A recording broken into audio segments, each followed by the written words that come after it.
Wrath was just coming around the corner. So you're more than welcome to place your tokens where you guys were when we left off. If you need a screenshot reference, I'll be more than actually. I'll just do it and move your character tokens if I have to. But let me do a wrap up where we left off first, and then we can set the map. And I believe we ended in the midst of a pretty interesting encounter. So that being said, last we left off, we'll take it from walking away from Nanu as you guys kind of rested, regathered your strength, had some conversation and dialogue with Nanu, who's clearly a little anxious with you guys heading out to, I guess, for lack of a better term, kind of liberate the city.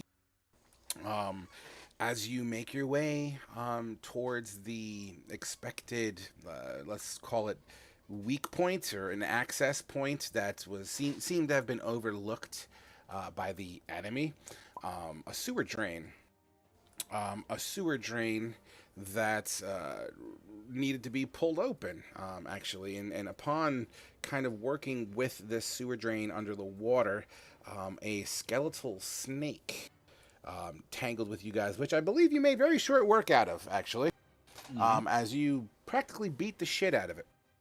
Um, Entering this exit tube, and I use the phrase exit tube liberally because that's kind of exactly the sewer drain that you entered is metaphorically the butthole of the city.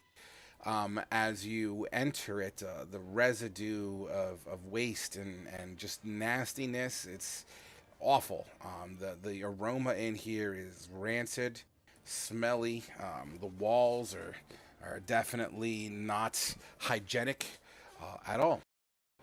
Pushing your way through these sewers and kind of navigating this labyrinth that is under the city, you find what looks to be remnants of some sort of camp, and that upon further investigation, no bodies to be found at all.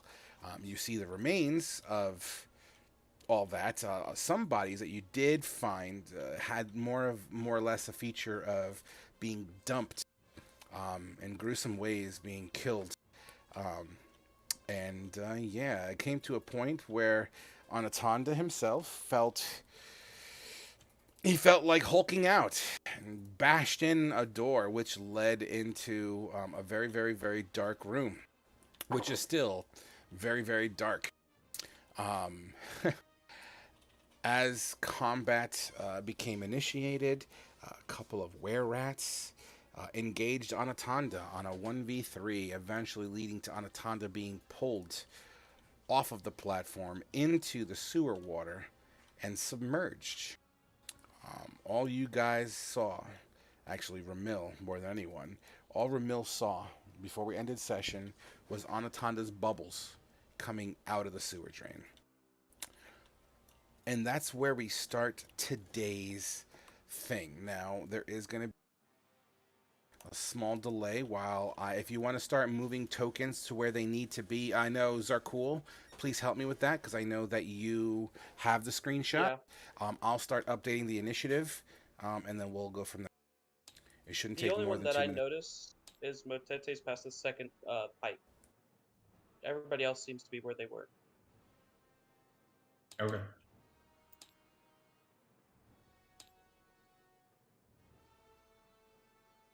Oh, and then Frog, when you with your mess with the tokens, we need a. I'm not sure what happened to our octopus and raven. Oh, the familiars, that's right. Well, the Raven's down here. I see them Oh. right over. Yeah, they're right over here. Oh, The okay. octopus is over here. Where's the octopus? I'll bring them over. Oh, or not. Ah, there's octopus. He's just sitting in the water, so he can actually breathe. Fun fact, octopus can actually be out of the water for a little bit. Yeah, I can hold its breath for a minute for the small octopus in game. Oh, okay. Yeah. Well, it seems like in real life they can hold their breath for a couple hours. Yeah, in game for the small octopus is just a minute. Sad face. Wrath likes his 8-armed diving helmet. So Yes. don't worry about the numbers. The actual creatures and roster is accurate. So therefore, for the moment, we just don't need the numbers. I don't think they're really relevant to the combat at hand. And we're gonna take it at the top because no, hold on. Where at 3 went last because he did the grapple and pull. So we're at 3 who left the thing. We will start with Khajiit then, because on the old screenshot, he would have been next in line, followed by Zarkul, who's on deck. Also, real quick too, knowing that what you are on the roster, pre-plan your attacks, guys. No, at least have an idea of what you plan to do, so you're not sifting through your character sheet for 12 minutes before you make your thing. And let me miniaturize you guys so you fit in the fucking things. But nevertheless, Khajiit, you are up as you don't Did hear not hear a shit. damn thing. I'm still Correct. rummaging through the room. I'm going to miniaturize your tokens. Feel free to re-put them in squares, please.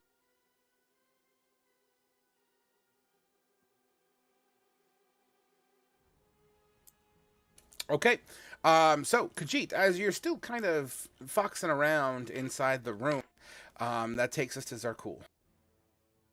I didn't hear anything either, so I'm just discovering the room with them. Fantastic. The two cats are looking at the room. Which brings us next. After the cats come the rats, who all zone in. Yep. Ramil. Goodbye, world. Oh boy. Oh boy. How am I gonna do this? First of all, they're not even in squares, so let's just do this. 5, 10, 15, 20, 25, 30.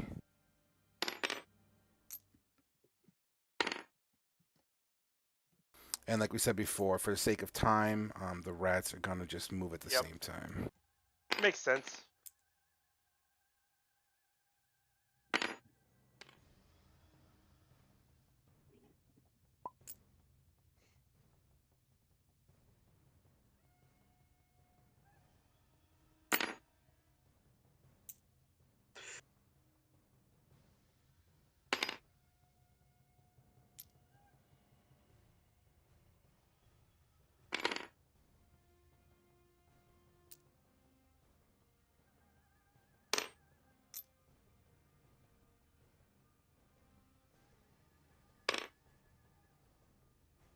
Oh, there's still one more rat back here.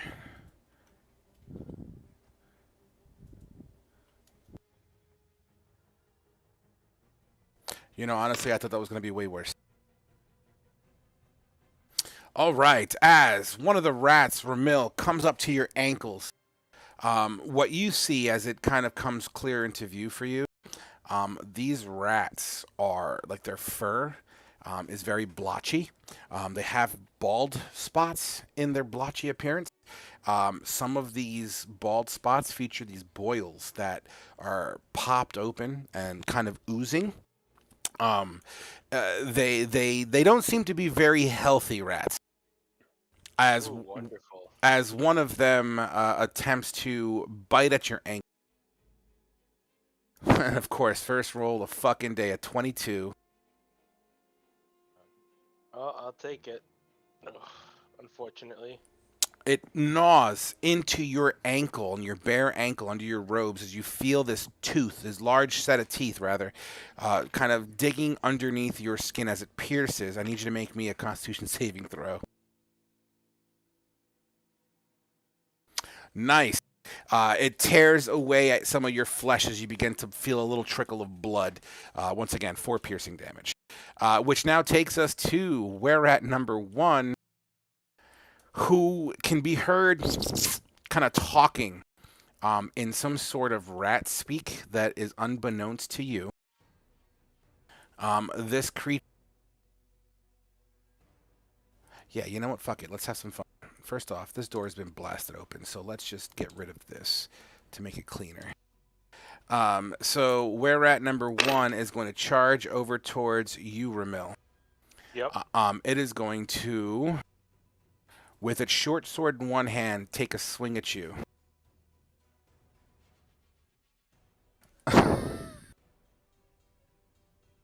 That doesn't sound good. Right, a crit. Yeah, dude. Fuck. Oh, damage was pretty minimal, actually. You got really lucky there. This slash kind of scrapes across your chest and kind of severing a little bit of your robes for 8 damage. It then follows up as you're starting to bleed from the chest. You see its nose kind of twinge, like it smells your blood and goes to bite at it. With a 17 to hit. Currently, that will hit. Only 2 piercing damage as you feel it gnawing on this open wound. Give me a Constitution saving throw. By the way, if you guys written any kind of journals, feel free to give yourselves your inspiration. I know I didn't manually write it in the chat. I had an interview job, or not an offer, a call today. Anyway, with a 16 Constitution, fantastic. You just feel this creature digging into you. The wound itself feels like it's burning slightly, but you know, not to be confused with anything else. Nevertheless, that takes us to Wrath. You're up, buddy. Wrath is just going to keep moving. Okay, get it done. If I can pick him up. Also, gentlemen, I'm also might be getting a phone call tonight. If I get the phone call, we'll take our 10-minute break. It'll be an offer letter if I get the phone call, just so you guys are aware. Hey, congrats. Hey. If I get the call.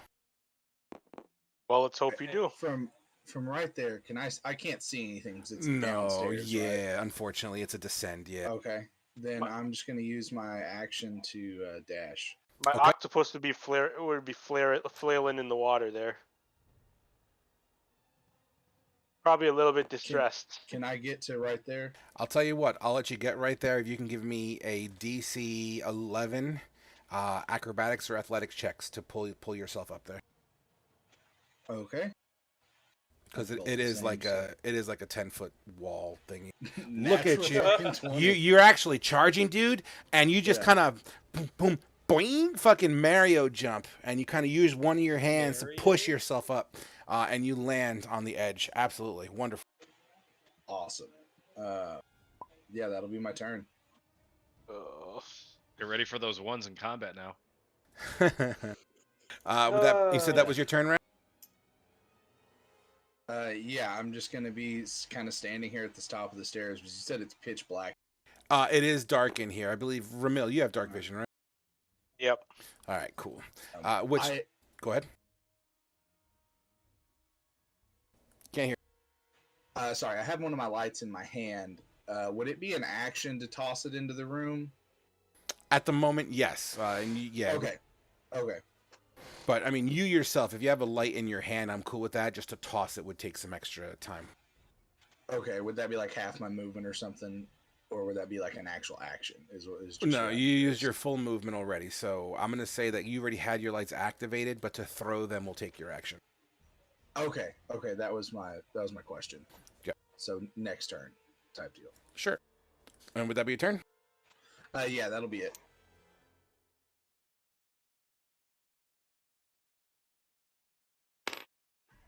We're at number 2. Scales the wall. He's secretly Spider-Man. We're at number 2. With another short sword in hand, will attempt to stab it. With a 14 to hit. That'll miss. Does not do it as you kind of spin to avoid it.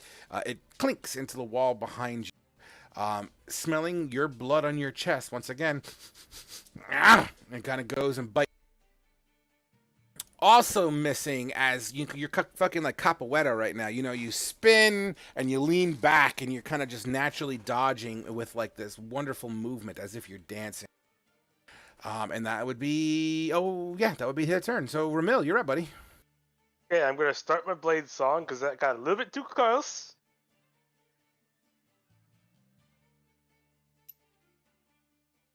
And then Mr. Were Rat 1 will be stabbed by a shadow blade. Ooh, make it happen. And it's at advantage because I'm in darkness. You are in darkness for the moment. What's the radius on your light, Wrath? It's just a 5 foot of bright light and then another 5 foot of dim light. Okay, so not enough. All right, cool. So with a 16, your That's shadow. the wrong one. Sorry. I did the wrong roll. My mistakes. It's okay. With a 23, your shadow blade enters this creature's side, slicing across psychically. It howls in pain.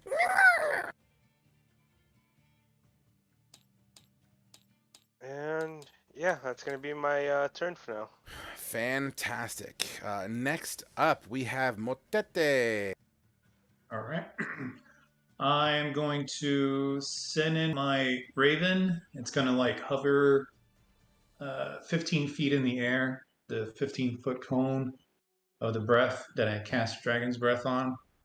Okay. And I'm trying to angle it so it hits the 2 were rats or a were rat and 2 rats, however we want to do that.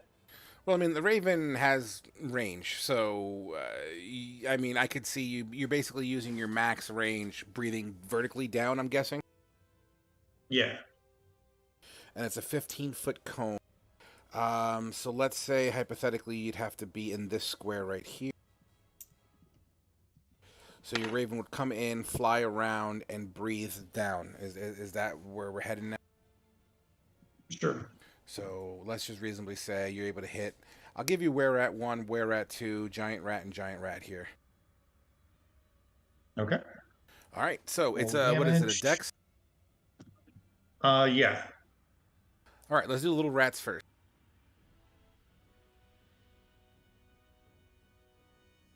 And what's your DC? 14. Yep. All right. And now for the 2 were rat. You put the wrong spell, Mortete. Oh, is that the wrong one? Oh, Yeah, sorry. you hit Mind Whip. No, I just wanted to let you know. Okay, So thank you. I did. were rat number 1 is the only one that was able to kind of dip down and duck a little bit, avoiding full damage. Everyone else has taken the full blast here. For 8. Instantly. And which kind of breath is this now? Like lightning? It's fire. Fire. The 2 giant rats under the dragon's breath, or under this breath flame attack, you see all the fur singe, and their pustules that are there that haven't erupted begin to erupt under the heat and pressure, and they essentially begin to char and burn to death almost instantaneously with some squeal. Were rat number 2, also howling, his arm singed, of completely devoid of fur. And then on the most damaged rat, I'm going to cast a cantrip, Toll of Dead. Moro Turum Toll. No, this is also from your familiar? No, this is from me. So I can, as the familiar thing is a bonus action to command it to do so. And then my cantrip is just a cantrip. My concern is I think the only creature looking at the map that you can see would have to be were rat number 2. Okay. I'm willing to make a 50-50 on were rat number 1 if you want, or do you just want to go all in on 2? Are these all in darkness? I'll now? go in Yeah, on would you 2. be able to see them though? Oh yeah, that's all dark down here, isn't it? Raven Familiar has dark vision, I believe. Yeah, but he's not looking through his raven's eyes at the moment. So yeah, this is all Well, complete darkness in here. I'll tell my raven to go back to where it came from. Okay. And then can I tell it to, on its way back, see the were rat? On its way back, see the were rat. I mean, you'd fly right over it. But whether or not Yeah. you use an action or like, is it just innate? You just chant, go into its eyes, or It's action to do so. Oh, is it? Okay. Yeah. Never mind then. All right, and a turn. Roger, Roger. That brings us to Khajiit. I am going to make a perception check. Am I seeing anything good in this room? No, like the real fancy thing you see would be the book that had the ins and outs and the log, you know what I mean, that we discussed last time. Shipments, maintenance routines, maintenance scheduling, nothing really outside of that. Emilio, are you making anything more of these? No, I think we've got everything that we can out of this room. Maybe the others found something. Fair enough. And What's that'll be that my loud turn. bang? You have movement, by the way. Oh yeah, but I mean, it's just. I'll walk outside the room. Sure. And as you walk outside the room, as you look to your left, you see Wrath leaping onto the side there. You see like this of fire kind of emanate from the hallway. Something's up, basically. Okay. I don't know. Will you let me dash, or is that too much of a reaction? For me just walking out of the room and seeing this. No, I would say no because you searched the room with your perception, which I'm going to say took some of your time away. All right, I'll just use the rest of my movement here to get over to the top of the stairs. That'll be it. Beautiful. Zarkul. I'll follow my dear catkin. And you see exactly what he sees. Well, this seems to be not so favorable for us. And then, yeah, that's my turn. Okay. Actually, do I have enough line of sight to be able to see where we're run? It's dark. Do you have dark vision? Yes, sir. But does dark vision happen if you're in the darkness? Or Sure. does it happen... Like at the edge of darkness? All it says is you can see in darkness as if it was dim light for complete darkness or bright for partial. What's your darkness range? 60 feet. I can't see it. Is it enough? I mean, you got the height for it. 100.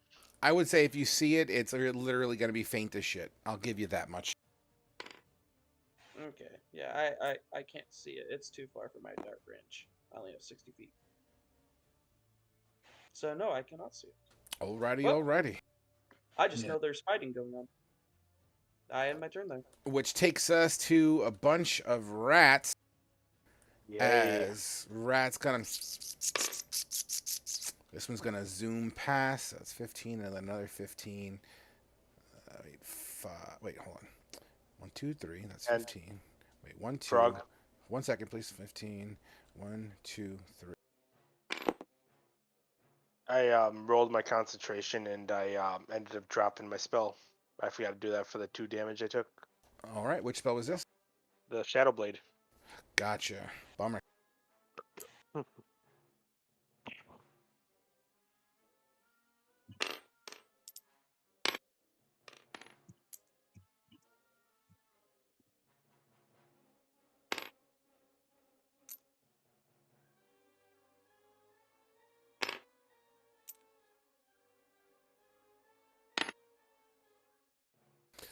All right, let's get some combat going here. We got rat number 1 onto you, buddy, as it tries to bite you.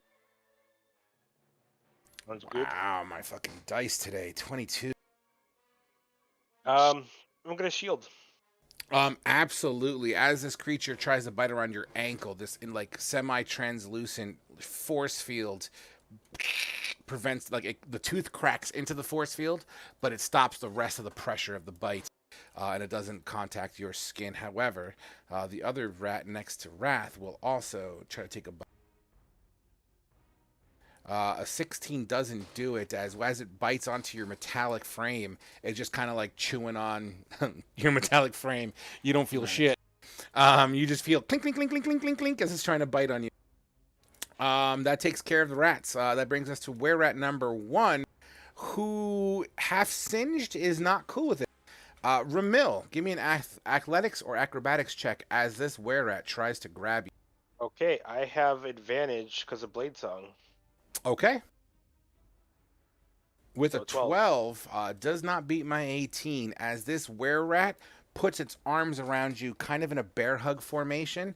It then tries to gnaw its teeth into your neck. with an 8. Doesn't do it as you're still kind of squirming and moving around. And as it's trying to bite you, you kind of use your forehead and you kind of smash your forehead into its like nose, snout area to prevent it from kind of pushing into your flesh. Nice. Yeah, and you know what he's gonna do? He's gonna use whatever movement he has to get you off balance as he's trying to push you into the disgusting sewer water. So I'm gonna say you're in the process of being pushed. One more good push, and you'll probably fall into the water, Ramil. Awesome. And that brings us to Wrath. I'm gonna punch the rat that just tried to bite me. Absolutely, as you fucking try to punch a rat.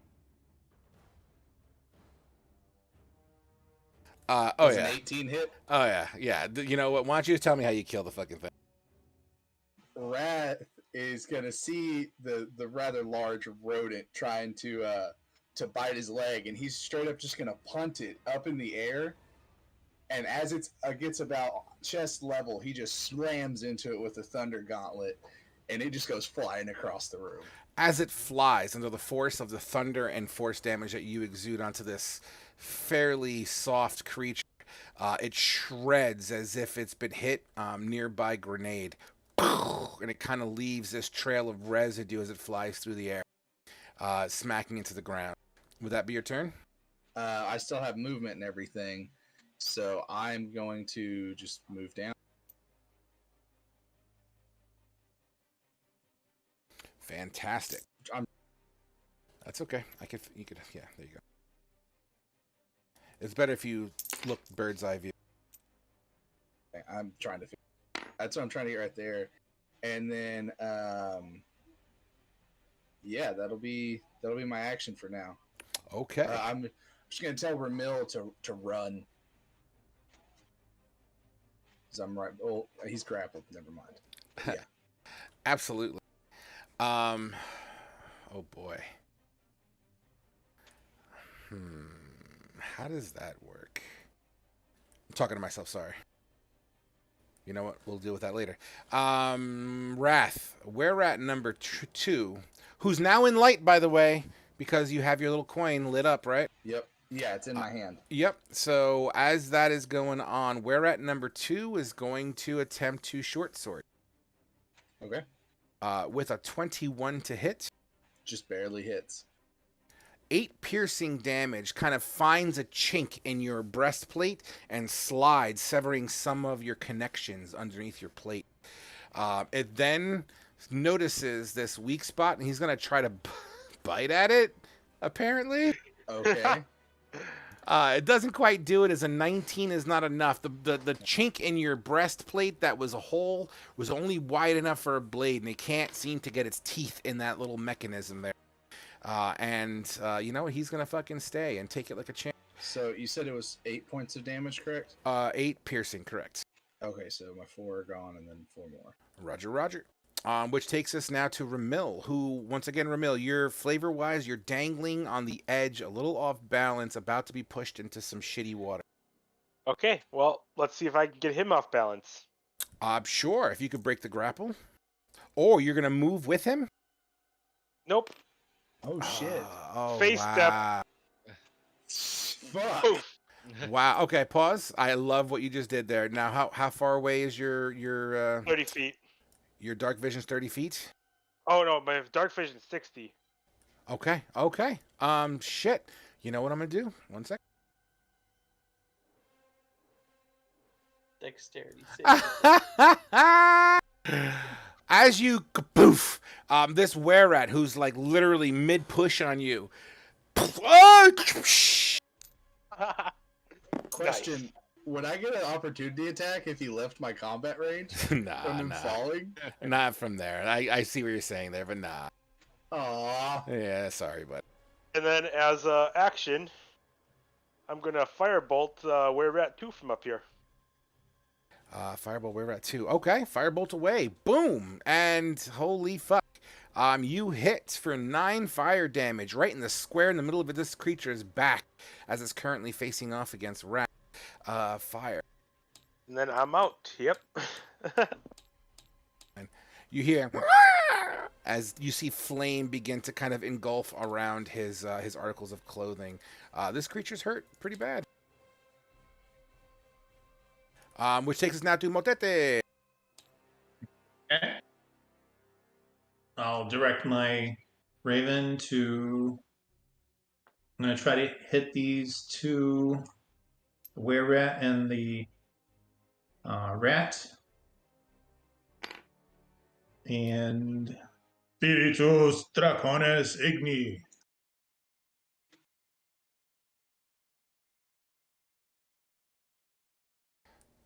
Dragon's Breath Ooh, again. one more damage. Is that a level 1 spell or It's a level 2. level 2 spell? The concentration, yeah. Sexy, sexy, sexy. All right, let's do the shitty rat first. 14 meat to beat. So takes half damage, and that was 9. Okay, so he's actually still alive. The were rat fails fucking completely. So 1 second here while I update some health.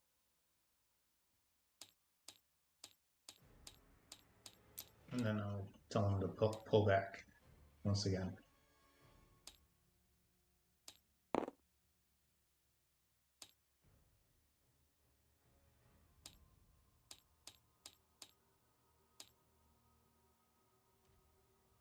Sorry, updating health. Sorry. Okay. That flame breath burns down, lights up the innards of the room. Wrath, you see additional rats coming from the woodworks in the small amount of time that the flame is able to be seen. You hear squealing.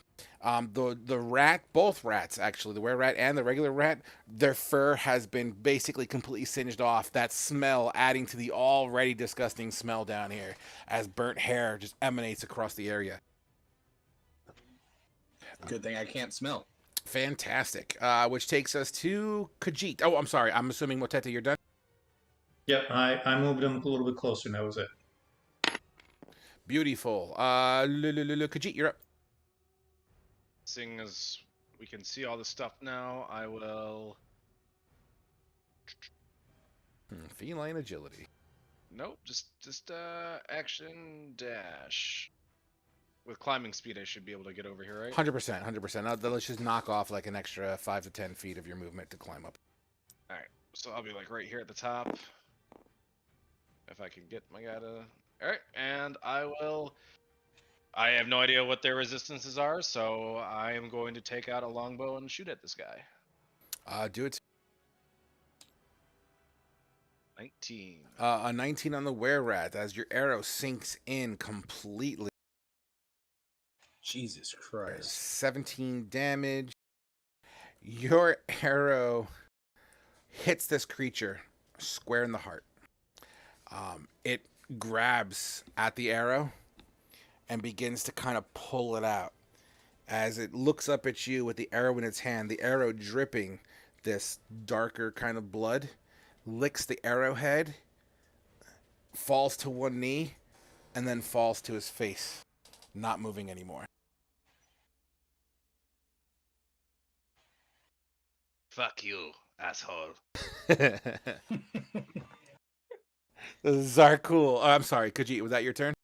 Yeah, that's it. All right, Zarkul, you're up, buddy. So hear me out. I'm gonna hold my action to wait for the rats to go, and when Okay. there is more than one rat, I'm gonna fire an ice knife where the current giant rat is. What's the range on that ice knife? 120? 120. Okay, cool. All right, yeah. You're high enough on the elevation that you have very minimal view, but Because I will climb the wall if necessary with my 20-foot climbing speed. no, I get it. No, you're in range. My only concern is the friendlies that are in between you and the rats. So we'll probably roll for it when it gets to that, and we'll see how accurate your ice knife is from that range. Yeah, because it's an AoE. The major actually hitting is just to see if I do piercing damage. Yeah, no. The AoE is going to go off. It's just a matter of hitting the first one. But that's okay. Let's see what happens here. So, So do you hit the rat or do you hit Wrath? you hit everyone within range, eventually. Actually, wait a minute. I'm saying his dagger. that You he said has it's to 120 throw or feet, and I can somewhat see the ground, right? Spike I, growth. I would say you. Oh, spike growth. Yeah, 120 feet. 150 feet, actually. I'll say you could see probably this side of the rip here, right here where this rat is. You can't see the rat from your angle, but with your angle and the descent of the tree, you could probably see this platform on this side. right here. Okay, well, 20-foot radius, so that covers it. Okay, beautiful. All the way right in front of Wrath. Radius circle. Oh, we lost Fed event. Yeah, I'm back. Yeah, radius 20 feet. All right, just a moment, please. I might have to. All right, so where is it centered? Centered right beside where the giant rat is. Like directed to the left of it. All right, if you look On this vertically side. down, you see where the thing is. Yep. Boom. Every 5 feet of movement, 2d4 damage. Gotcha. It doesn't do damage initially, though, correct? Correct. Am I in it? Well, No, let look me at bird's eye. double-check. I can Don't know how double to check do for that. you. I do not believe it does, though. I think if you hit the space bar, it gives you bird's eye. Otherwise, just right click and then you can move Yeah. the camera angle. Right click hold and you can move around. Yeah. Just don't be selecting. Oh, it's anything. also difficult terrain for the duration. Correct. All right, cool. Yeah, so as you do that, your spike growth, these tendrils of just dark dwelling plant life, the only kind of plant life that can survive here, like chunks of fungus and mold and whatnot, they rapidly grow into these fully fledged fucking plants with some thorns on them as they wrap around the area, making it very, very difficult to move around. Would that be your turn, Zarkul? I'm going to use cat-like reflexes to move as far as I can, so 5, 10, Fantastic. 20, 25, 30, 35, 40, 45, 50, and I'm assuming that's it because we considered these difficult terrain. Absolutely. And would that be your turn? That is my turn. All right, rats are fucking stupid. How much damage per 5 feet again? 2d4.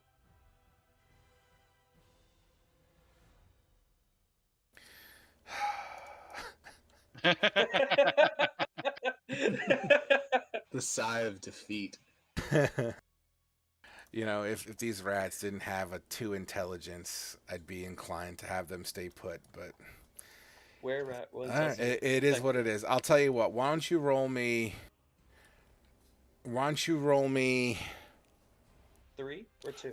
roll me 2 squares worth of damage first so I don't waste any time here. 7. Okay. Dead. Dead. Dead. Dead. Oh god, this is stupid. Does this rat die as well? 30 feet brings only one. Only one score. No, 1, 2. Yeah, fucking dead. Jesus. Okay, so you took out all my rats. So here's what happened. So that was quick. So, you know, as these rats are kind of charging, like foaming out the mouth, all postuled up, you know, they're just shredding their own skin as they kind of try to weave and dodge and weave through all these, like, these spiked vines, right? And it just shreds them open. It just peels away their fur and skin, leaving these pustules to pop open and just kind of on the fucking ground. It's actually pretty foul. Unfortunately, they don't have enough to make it. The were-rat is in the water. He's actually chilling at the moment. He's smart enough not to move. Got it. Well, it's not his turn yet. It is now, though, as all the other were-rats just squeal and kill themselves with fervor trying to eat, and yeah, it didn't work out. Thanks. That was the worst fireball thing I've ever seen. You're welcome. Oh yeah, it's great. I love it. Next up, all right, were-rat. Oh Jesus, see now he is intelligent, sorta. He'll probably only move 5 feet, realizing it's gonna hurt, and then stop moving.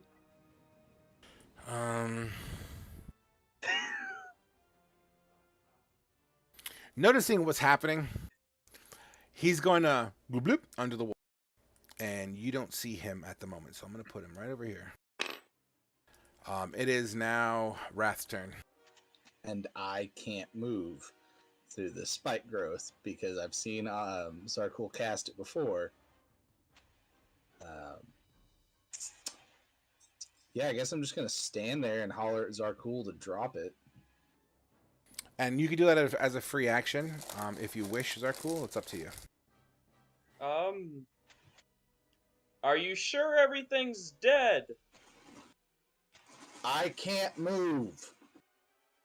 Yes, but if they die coming to you, that's less times you're hurt. I can't see everything in here, but I'm pretty sure everything's dead, and I can't move. I'm stuck in a corner. We don't know where Ramil or Anatonda are. Drop the damn growth. Oh, yeah, that's true. Okay. Yeah, drop it. Okay. As you drop it, where the hell is the token piece? Well, whatever. It's dropped for now. Continue to make your turn. Okay, and then I'm gonna start moving through there trying to find Ramil and Anatonda. I got it for you, Frog. I just threw it over by your guy. That's fine. Thank you. You said you're searching for Anatonda? Well, Ramil and Anatonda, because Ramil just phase stepped. I don't know where he went to. And Wrath doesn't know Anatonda got taken under the water. Roger that. So, yeah. You look around with the 10 feet of light that kind of emanates from the palm of your hand, and you see kind of like a little... I mean, what you see, basically, you see the water. You see some disturbed water where the were-rat under the water. You don't know, because the water's so murky and disgusting, you can't see through it. Yeah, that's what you see is what you see. All right, then I'm just going to yell out for Anatonda and Ramil. Your yelling echoes through the chamber. Would that be your turn? I will do my bonus action to re-heal to get 4 temporary hit points back. But that'd Sure. be it. All right, that takes us to Ramil, rather.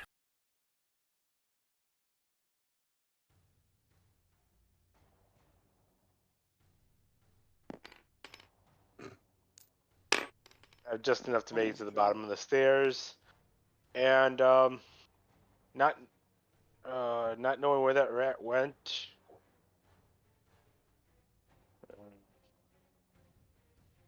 I guess I'll dash over to the shining one. The shiny one? Yeah, so 25. Oh, perfect. Just enough movement. Okay. And then as I sprint up to Wrath, I'm here. Anatonda's gone. They took him. Oh, yeah, that's right. You have 40 movement, don't you? Okay. Yep. Okay, cool. Yep, all right. Next up, then, I'm assuming you're done, Ramil. Motete would be up. Yep, that's my turn. Tete will say, excellent choice of spell. I'm quite impressed for a non-wizard. And he is going to send the Raven to scout the area and try to find enemies. Okay. Your Raven flies through the room just past Wrath's and Ramil's head. It flies, doing flutters everywhere. The Raven basically sees what he sees. Okay. Drop him there. Sure.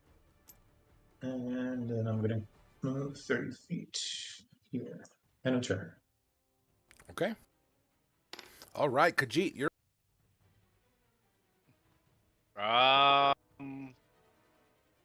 Would I have heard these two talking that Anatana got taken? You're far enough away, you'd hear the echo, yeah. Alright. They took the tall one? What is going on? 25. Where is he? Mind you, as you're walking past through all that, you see these shredded dead rats everywhere.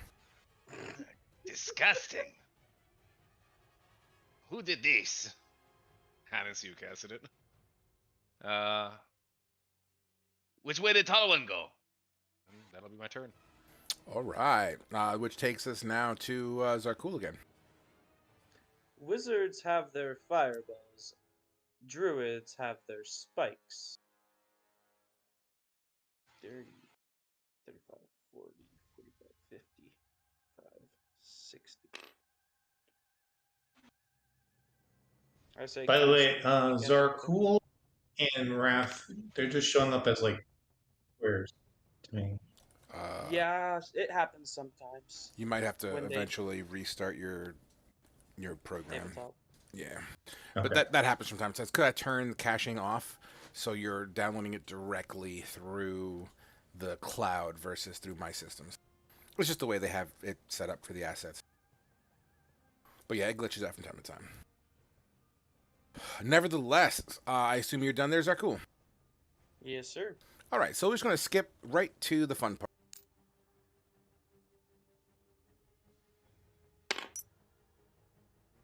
Out of the water behind you, as you're facing towards Zarkul, explaining how an impressive spell that was, you hear water erupt from behind you.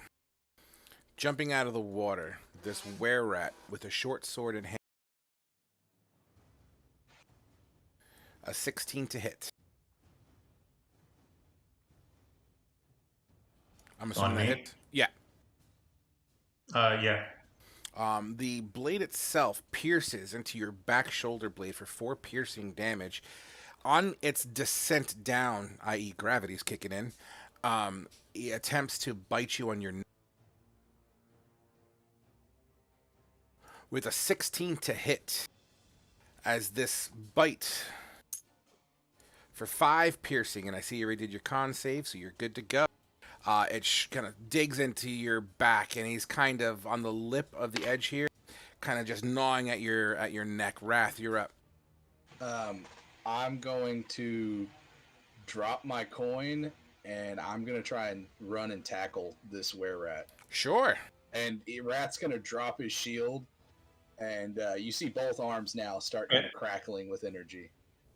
Okay. And, Excuse me, DM. Sorry. My turn hasn't been fully resolved. Okay, what's up? Okay, so I rolled a Constitution saving throw for my concentration, and then I rolled it again. Oh. Okay, And I then thought... do you want me to roll it for the were-rat disease as well? No, the Constitution save is the bite. The 8 that you rolled, I'm guessing. So you said the 19 was for your concentration, right? Yeah, but I was hit twice, so I have to roll for concentration twice. Not for the short sword. The short sword doesn't suffer from the curse. Only the bite. Okay, so from the bite... No, I mean, No, I think that's it's just a concentration for the spell. spell. You're confusing me. Which concentration? Okay. You maintain your I have concentration. to make 3. I have to make 3 concentration. I mean, two concentration rolls and then 1 for the bite. Oh, for okay. the So disease. the 8 isn't for this disease. Okay, so roll for the disease then. I see what you're saying now. shit. Okay. You in the nape of your neck from behind, just over your tendon that connects your clavicle and all that shit area together. You just feel it sink in. At first, it's warm, and as it plunges through your skin, it starts to tingle and burn. Which then Wrath looks at you and comes in, drops his weaponry and shield, and just comes in for a full-on bull rush tackle. So Wrath, go ahead and complete that turn there. Yeah, well, he just drops his shield and tries to tackle that rat. Absolutely. Tackle, i.e., grapple, or we just tackle in the flavor of like an unarmed strike? Oh no, straight up, he's diving, trying to wrap this thing up and grapple it. All right, give me an athletics check. Okay, and I'm gonna use one of my charges from Yep. my armor. Advantage. No, it just gives me I get to add my intelligence to it instead of strength. Oh, okay, gotcha. If I can get roll 20 to roll it. Oh, you rolled a 13, which Which would be a 17. a 17.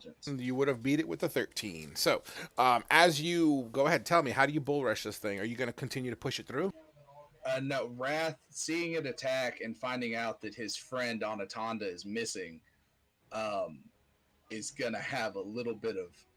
He's got some wrath building up inside of him now. This is the second person he's cared about that he's lost. So he drops his shield and he just tackles this thing and kind of starts trying to make his way out of the water with it as he wants to interrogate it. Okay, so you're grabbing. Oh, so are you pushing? Well, here's the thing: the momentum force is going to push him forward. Yeah. So you're in the water with him. Yeah. Okay, fantastic. That's what I want And here. then, So yeah, so he's in the water with him, wrapped up, and then if I've got any movement or anything, he's gonna start trying to pull him. Like, yeah. So grapple movement is basically a half movement. Like so. You moved 10 feet, so you could probably pull him a square and a half. So let's just say 1 square for now. okay, then yeah, I'm just gonna pull him like square, and the whole time I'm talking, he's Wrath is just gonna be yelling at him, "Where's Anatanda?"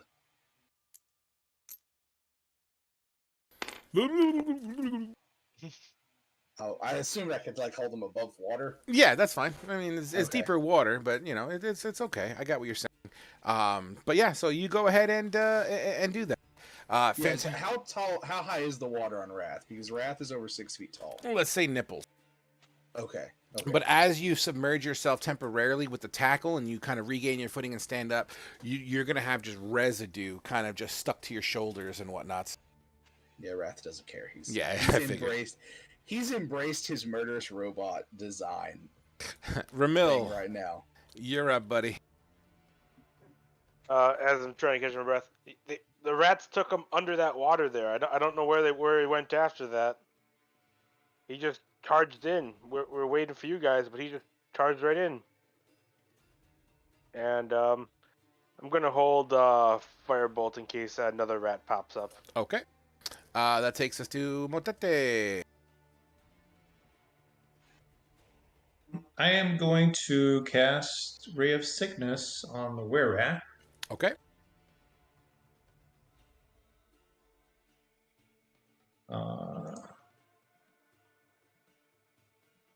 Radius Infirmitatis. I'm so sorry. This is a call. 1 second. I'm so sorry. Sounds good. All good. Break time. I should have cast Shield. Yeah. See, Yield. Hold on. This might not be the It's Grim. call. Oh. to keep from getting the Disregard. It's not the call. I apologize. Okay. Okay. Okay, go ahead. And you, Well, I heard you chant. I missed. I think it was a 9 to hit. All right, sure. As your ray of sickness splashes into the water, creating a small wake, the water changes color, and the debris that floats in the water also changes color. And would that be your turn, Matete? Yep. Okay. That brings us to Khajiit. Okay. just What's up? I just had a quick question because I happened to see this article said it too. Would me grappling the rat give any type of advantage to attacks against it? I don't know how that works.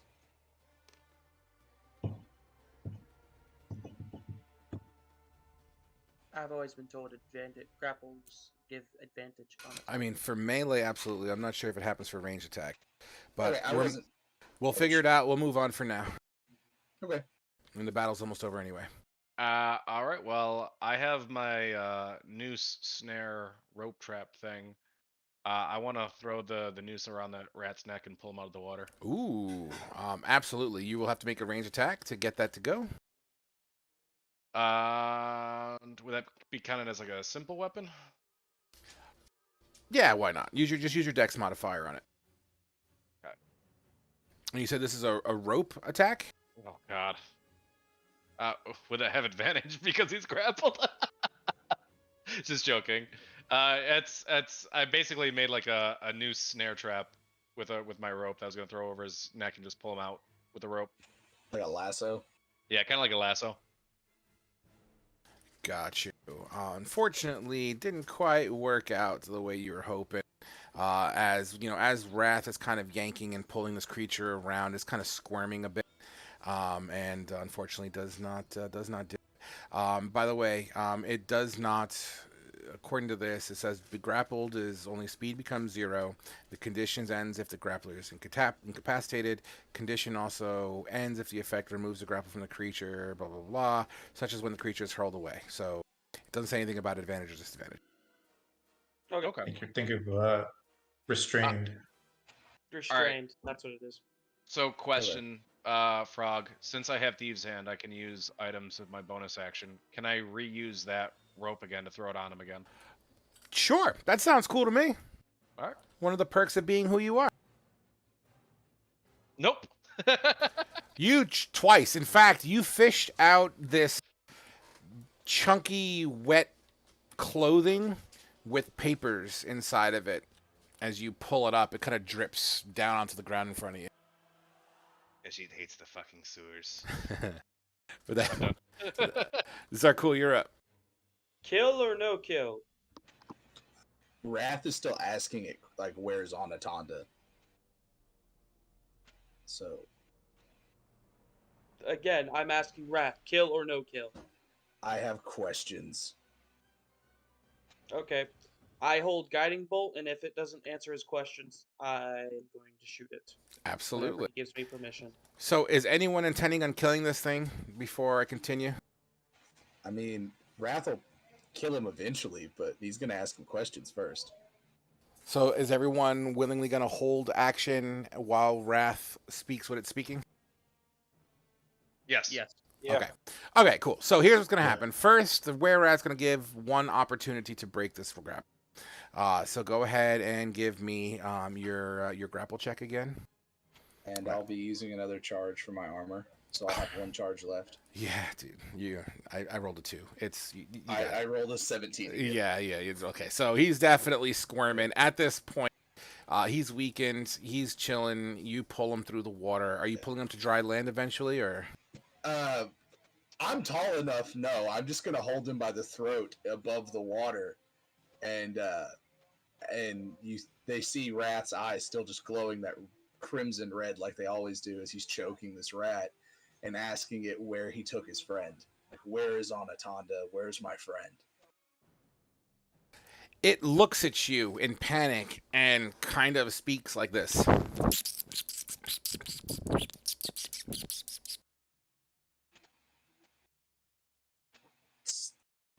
What did you say? Does anyone understand what this thing is saying? He's gonna look at Zarkul. You understand animals? I can cast comprehend languages. That lets you understand what it's saying? If it's within the purview of spell, yes. Then I guess you can be the translator. It will take me a moment, though. It's still struggling and continuing to. I'm gonna hit it and try and knock it unconscious. Sure. Like, I'm not trying to kill it, but he's gonna try and haymaker it unconscious. So I'll tell you, here's how we're going to play it, because we're going to simplify it here in the sake of flavor. So I'm going to make one more attempt to break the grapple. If it doesn't break, I will say that you in a coup de grace to render it unconscious for the time being. Okay. All right. If he breaks it, he will obviously go back into combat, clearly. So go ahead and make your roll. I have one more charge left on my armor, and I don't know how I want to use it on this. Or Sure. fuck Yep. it. Let me know. Roll good, buddy. Using the armor. So it's a 14 total. I've got no more. With a 16, this rat kind of, as you're holding on to it, this oily slick that's on top of this water kind of makes your metallic skin a little bit slipperier than normal as he kind of squirms and slides and kind of bloop, bloop under the water, and he's just about to peel away from you. I'll give you an attack of opportunity. Okay. And Khajiit, not you because you're 5 feet up as he's kind of under the water. Sounds good. 25. Oh my god. Yeah, dude. Boom! As you punch into the water separates and kind of reveals this were-rat for a moment, and then the water closes, and you absolutely get your held action. Oh yeah, okay. So you punch, boom! Water opens up. The fucking guiding bolt slides into the water as it's kind of, where the water's been separated, like parting of the Red Sea with your fist attack.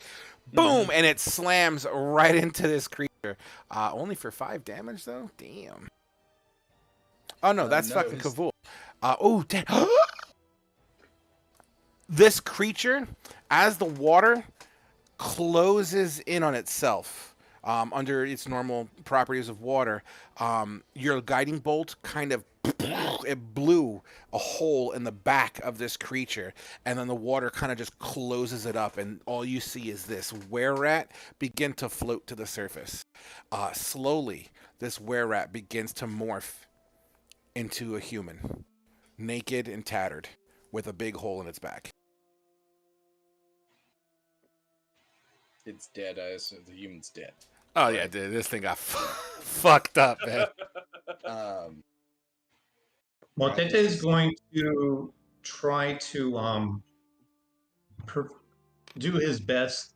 He thinks that he's been probably contracted some kind of disease. By just the feel of it, and he's gonna use his healer feat plus whatever medicine check he can do. I don't know if he can, but he's Can I gonna assist attempt on it. that medicine check? Well, hold on. Let him finish what he's doing first, please. Yeah, Uh, yeah, can you that link was your it. healer feat, please? Sure.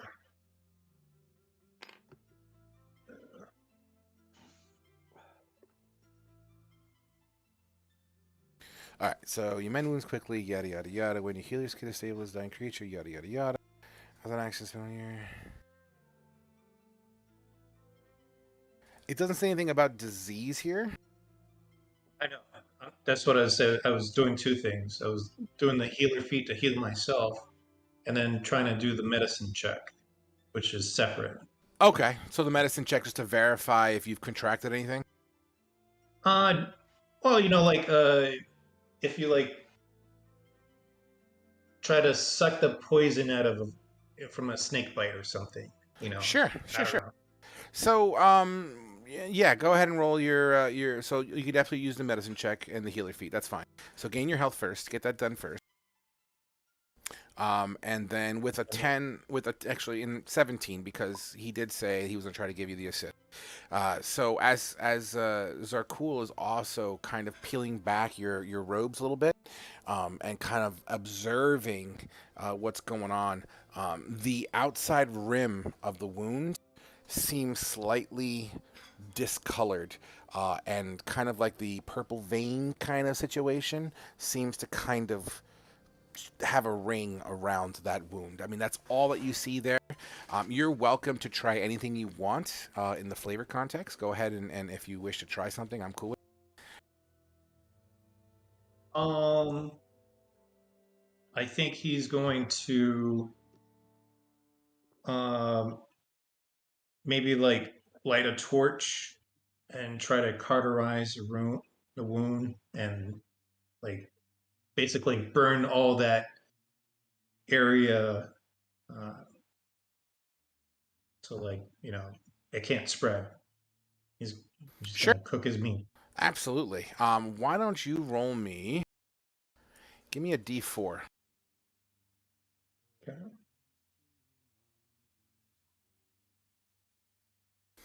Everyone, you see Motete crack a torch, a small torch of some sort, and begins to hold it to this open wound in his shoulder. And you hear the sizzle of his skin. Motete, do you scream? Yeah. As you see him cauterizing a wound on his, like just below his neck area, more on his shoulder, but just into that nape of his neck. Do I, how much do I take? 1 point of damage? Yeah, 1 point of damage. Okay. Familiar one. Maybe you should help the hooded one. As I take a step back. It'll be fine. I must do this. Otherwise, I will contract some filthy disease. I would hold up my flask and pull out two of the wine jars that I bought and fill them up with like 10 ounces each and go over to Mill and Wrath and hold them up. When you go up to Wrath, you notice like his eyes go crimson, like a dark almost blood red whenever you go into combat, but shortly after combat's over, within seconds, they switch back to blue. His aren't going back to blue. And he ignores you and just picks his shield up. And he walks up to each one of the dead rats that are on the ground that he can see, even though they're probably shredded, and puts a firebolt into their skull to make sure they're dead. Absolutely. And it makes a mess. Yeah, he doesn't care. He's covered in fecal matter and blood. Doesn't care. You see him just executing, basically, making sure they're all dead and looking for his friend.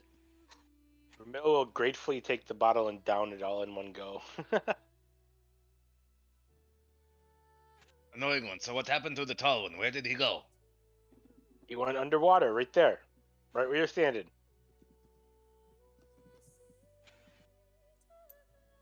They took him. Can I try and like peer into like this little under tunnel? I mean, Yeah, yeah, I'm you lean forward and try to get your head in it. There is a slight current here, not like a raging river or anything like that, but it does seem to go. The water seems to be going into that pipeline. It's not crazy, but it looks like just about 5 feet into the pipe, it looks like it goes down in elevation. We follow, right? Wrath is going to cast Cure Wounds on himself.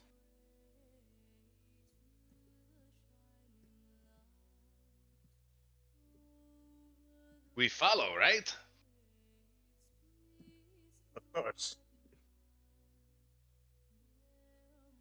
There's no time to waste. Let's go. Hearing what Khajiit's saying, Wrath's going to start making his way to the water. Ramil will pop his octopus and bamf him into the water. Sure. On the side. You pop your octopus into the water just before everyone makes their way into the pipeline. What do you wish to do with your octopus? I want him to scout down there, see how far it is, and I'll tell them that I'm gonna have him do that, so we can see if we can make it by holding their breaths. Absolutely. And then I'll go into his vision and go deaf and blind on my side. You make your way. You make your way down the pipeline. It is absolutely dark. Does octopus have dark vision?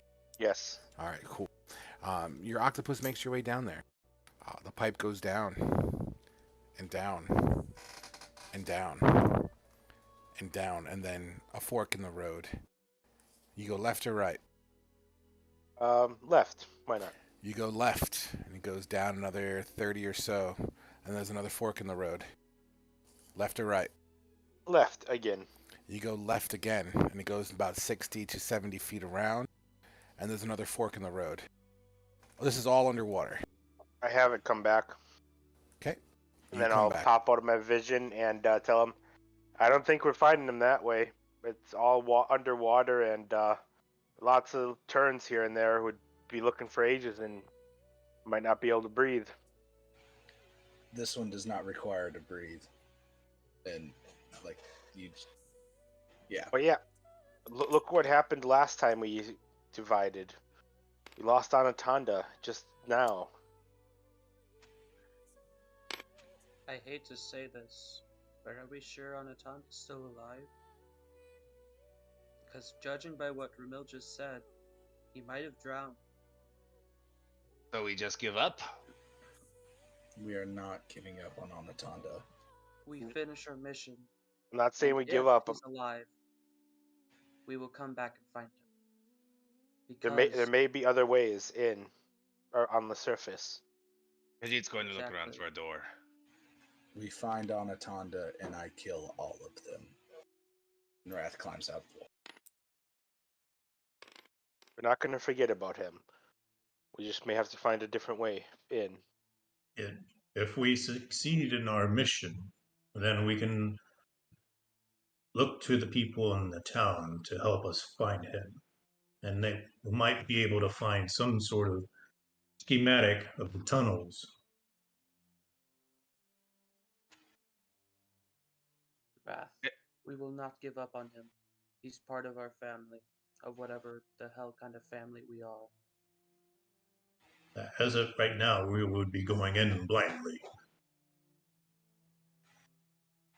Wrath is just quiet and staring at the water and really contemplating going after him. Mel will tentatively try to give him a hug and tell him it'll be okay. If they intended to kill him, they would have done so here. But it seems they wanted to keep him alive. Well, Khajiit is And going to look for a door therefore- somewhere. Sorry, Hooded One. Khajiit did not mean to interrupt. This is just very pressing. No trouble. All right. So, Khajiit, as you peel away and make your way up some steps to kind of investigate this general area, you could hear their teammates who are not too far away as they seem to kind of talk about Anatanda and course of actions and kind of console each other in that regard. Eventually, making your way to the third tier of this location, this seems to be just boxes, barrels, the whole nine. The one thing that stands out the most is a fucking ladder. And up the ladder, as you look up the hole with your dark vision, what's your range of your dark vision? 60. At 60 feet, that's more than enough. You see what looks to be a manhole cover, 60 feet up. I'm going to climb up there and see if I can jostle the manhole cover. It's quietly as very possible. heavy. Give me a strength check, please. Great strength. Straight strength with your proficiency. You hold with one arm on like your elbow into the step ladder, and you use your other forearm. And you kind of put more pounds per square inch, and it slides open. I'll pop my head up there, see what I see. It looks like you're in somebody's house. You look around. You look around and you see a disheveled house, as if it's not necessarily been ransacked, but as if somebody came in through here with great haste or left with great haste. You look around, the structure itself is made of this white stone. Looks like a stone home. There's rocking chair, a fireplace. In the corner, there seems to be stairs that probably goes to an upstairs, but from your immediate angle, that's what you see. What you don't see is lights or people. Okay. I'm going to pop back down as quiet as I can and continue looking around this room without saying anything to the others just yet. Sure thing. Why don't you give me an investigation? And then, Frog, when my octopus returns, I'm gonna send him the other way. What do you mean, Going back down the to other his pipe? eyes. Yeah. Sure. You want to make a left or a right? I mean, like this pipe over here. Sorry. Oh, sure. That's fine. So we'll get to that in a second. With the 12 investigation, you look inside the barrels and crates. You don't want to know what's inside because you can't really identify it. It just seems to be rotten away, torn to pieces. There's some rat feces in there. The barrels themselves have this slime kind of on the inside, almost like Vegemite, that ferment, when you ferment beer and you get that slime that kind of comes on top a little bit and kind of caked onto the side of the barrel. That's kind of what you see, but dried out and just kind of muddy. Oh yeah, sorry, I wasn't looking through like all of the stuff. I was trying to like look for another door going down, basically. I mean, there's steps there. If you want to make your way down, all you see at the base of the steps seems to be just water, like flooded kind of. Think of a cellar that's been flooded out. Okay, so from my investigation and perception, the only way that I found is up in this area, right? Well, you find the manhole cover. Yeah, that's that ladder that takes you up. Okay, we can go back to the rest of everybody. I was just trying to find a way down to Anatanda. Sure, sure. Your octopus, as it goes further in, about 50 feet or so, it kind of goes down, makes a right, flips around. Eventually, it comes to a dead end where you could look up, and about 60 to 70 feet up seems to be like a sewer grate, vertical, like think of a shaft. And you see your octopus would look out of the water a little bit, and you would see daylight, but not daylight with sky. It's almost as if there's a sandstorm going on upstairs. Hmm. Is there anything else I can see? Um, Garbage, poop. Like any doors or anything? I mean, sorry. No, it just seems to be like a drainage pipe of some sort. Okay, I'll have it swim back, and I'll pop it out of existence. Okay. Khajiit, you make your way back down to your team. And I'm gonna go this way and look for doors. Nothing to be found here, very similar to before. It looks like the rats have really torn this whole area to shreds. The were-rats, did they have any stuff on them? They sure did. They each would have a hand crossbow and short swords. Outside of that, their clothing is literally just clothing, whatever they had in their human forms. Okay. Sorry, go I'll say to the other party. So, are we gonna try to get out of here or find a different way? I'm not sure if there's any other doors we haven't explored completely. I don't think. Khajiit has been looking all around. He cannot find a way down to where they're pulling him. Have And- we found a way? He'll just hold his head. Khajiit did find a way. What he thinks is into the city, though. Where? Over this way. I'll start making my way over the way Khajiit pointed. Wait, did Wrath accept the slight hug that Ramil gave him? It was a very tentative hug, so I'm not sure. Yeah, he would have let you, but he would have just ignored it and then started walking away.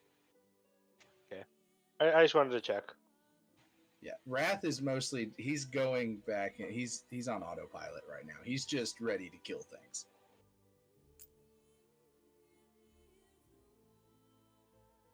And Ramil will follow Wrath.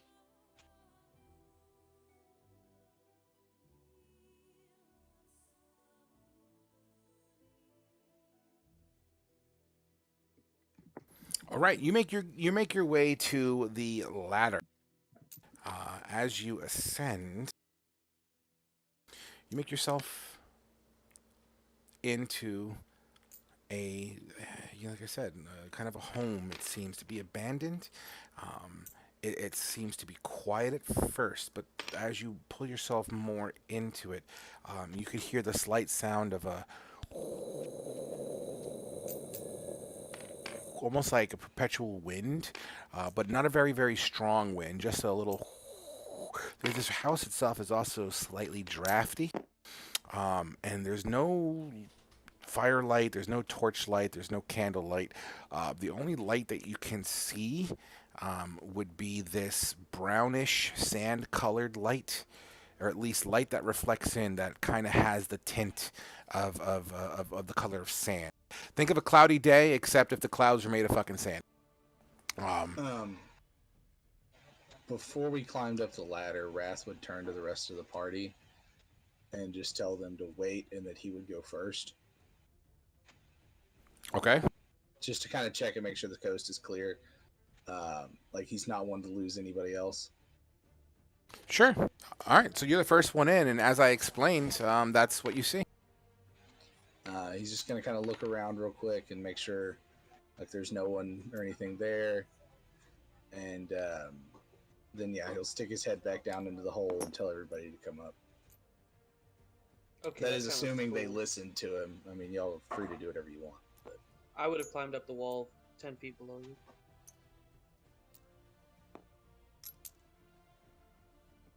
Okay, so over the course of a minute or two, everyone pulls themselves up into the living room as Wrath is aware that the coast seems to be clear at the moment. As you pull yourself into this living room, once again, it's very much a living room, and I could illustrate as well for sake of ease and understanding of what is going on. So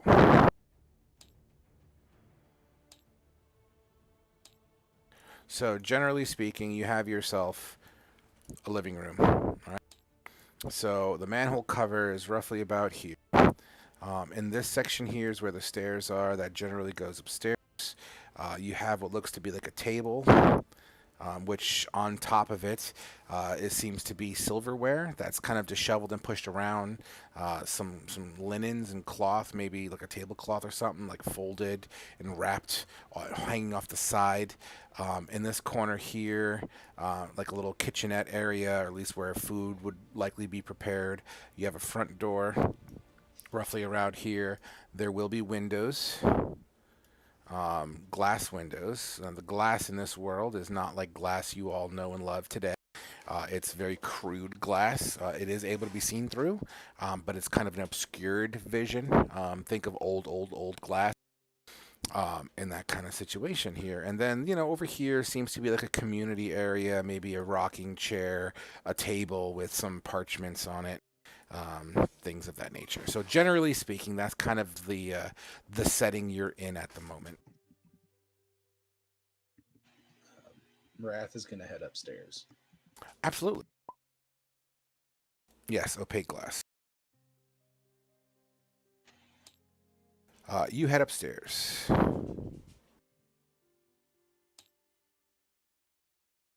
And so we could take a moment if anybody else wanted to do anything. I was just letting you know what Wrath was going to be doing.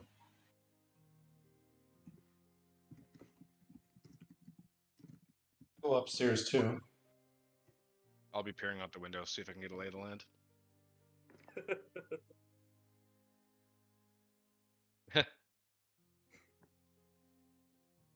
Well, since Zarkul's doing that, Khajiit will go to the door and kind of like try and peek through it.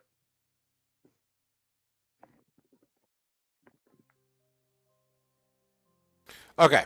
So, forgive me. What was the first thing I heard? Motete and Wrath are going upstairs. All right. Zarkul's looking out the window, and I'm looking at the door.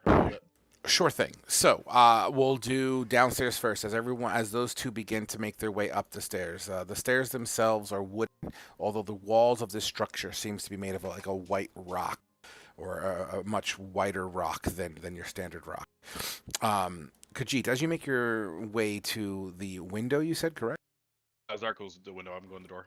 Okay, let's go Zarkul first then. Zarkul, you look through the window. What you hear is that sound of what sounds like wind batting up against a home.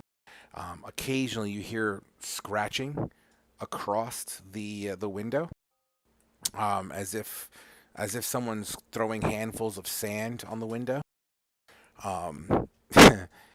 Occasionally, give me a perception check. Alrighty. Hey, Frog, just so you know, I don't know if it's just me, but your I'm hearing it mic too. sounds really staticky or like there's a bunch of wind. He keeps blowing into it. It's a little too close to his mouth. How about now? Is this better? Yep. Yeah, that's a lot better. My bad, sorry. It could have been on my beard and I didn't even know. It was a That's all sandstorm. good.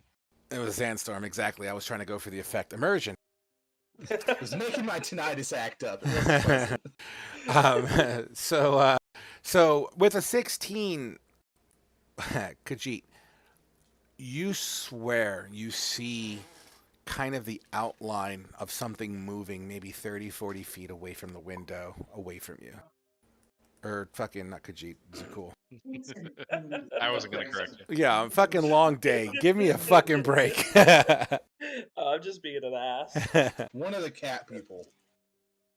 But you see what like a shadow or some sort of figure that seems to be moving by the window. As you see that, Khajiit. I would point it out to Khajiit, like in that direction. Which window are you looking out of now? The one in the front here? Yeah. Okay, so Khajiit, you're at the door. What are you gonna do, buddy?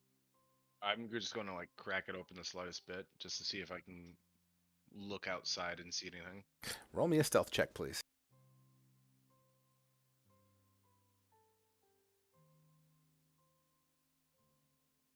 You put your hand on the mechanism that opens the door. Click, click, and you slowly pull it open. It opens inwards, just enough for you to be able to peek outside. Not like you're not opening the door. As you open the door, sand bats you in the face. Like I said, this is not like a sandstorm, but there's enough wind that it seems to have. Think of what's on the outside that grinds you down. This is the eye of that storm, so to speak. So it's not like blinding sand, it's not stinging sand, but think of like a heavy snow, except fucking sand. As it kind of beats onto your face a little bit, making it kind of uncomfortable to keep your eyes open. You kind of shield yourself. And as you look around, just as you focus your eyes, give me a perception check.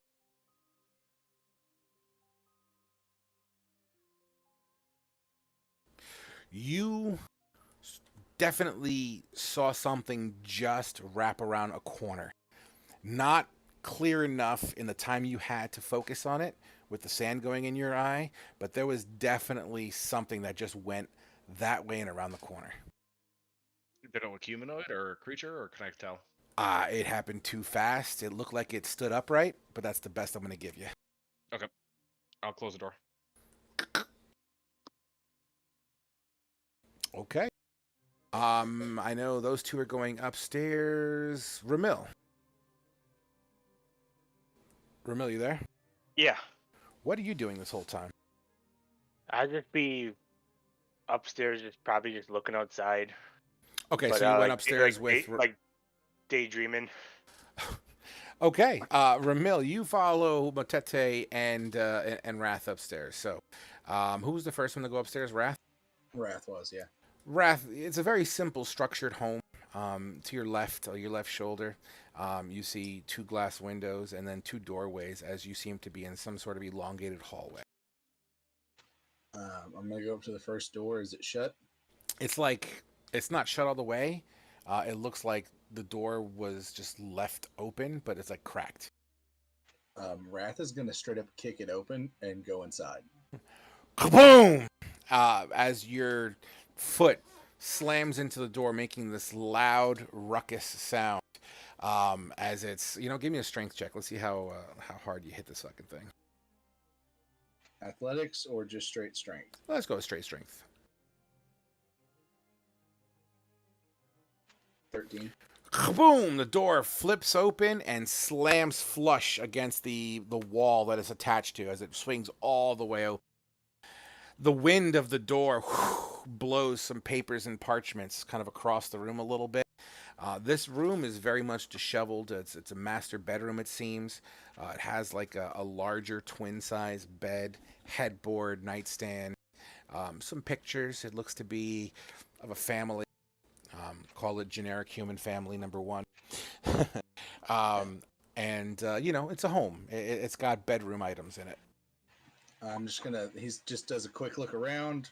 No one's in there. He turns and walks back out and lets Motete and Ramil know that the room's clear and is going to go down to bedroom number 2 and do Paul, basically as you kick that door open, so Motete and Ramil, you're still in the hallway and you see Wrath just kind of fucking balls deep it in. Boom! And enters the room. Motete and Ramil, what do you guys want to do as Wrath enters the room? Just follow behind him and make sure he's safe. Okay. What about you, Ramil? Ramil's just going to find the closest window and just stare out of it and dig himself into his own thoughts. Okay. As Wrath and Motete go into bedroom number 1, you're looking out the same kind of opaque window. And this is, higher up. There seems to be a building on the other side of the window.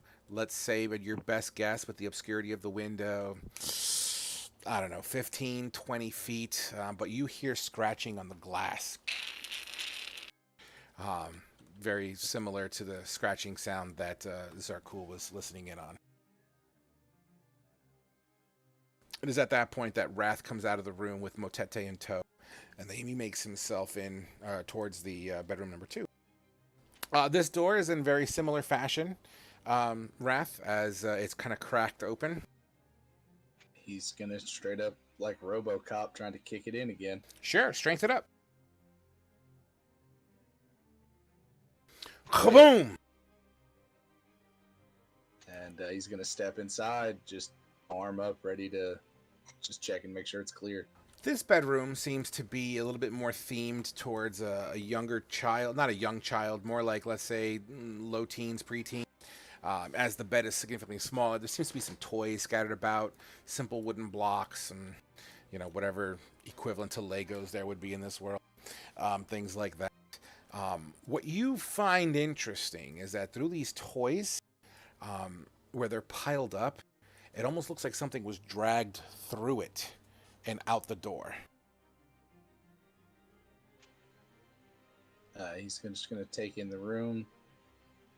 Again, no one's in there.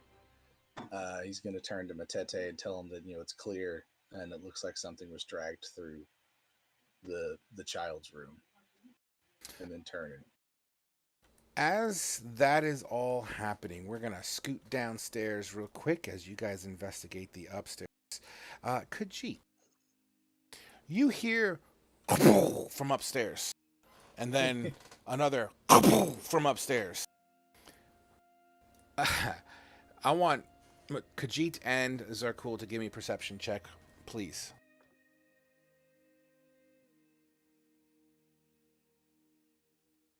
Still brushing sand on my eyes. Yes. However, Zarkul, you see yet another kind of figure. Looks like kind of shadowy in a way. Its movement stops right around the time the bangs were heard from upstairs.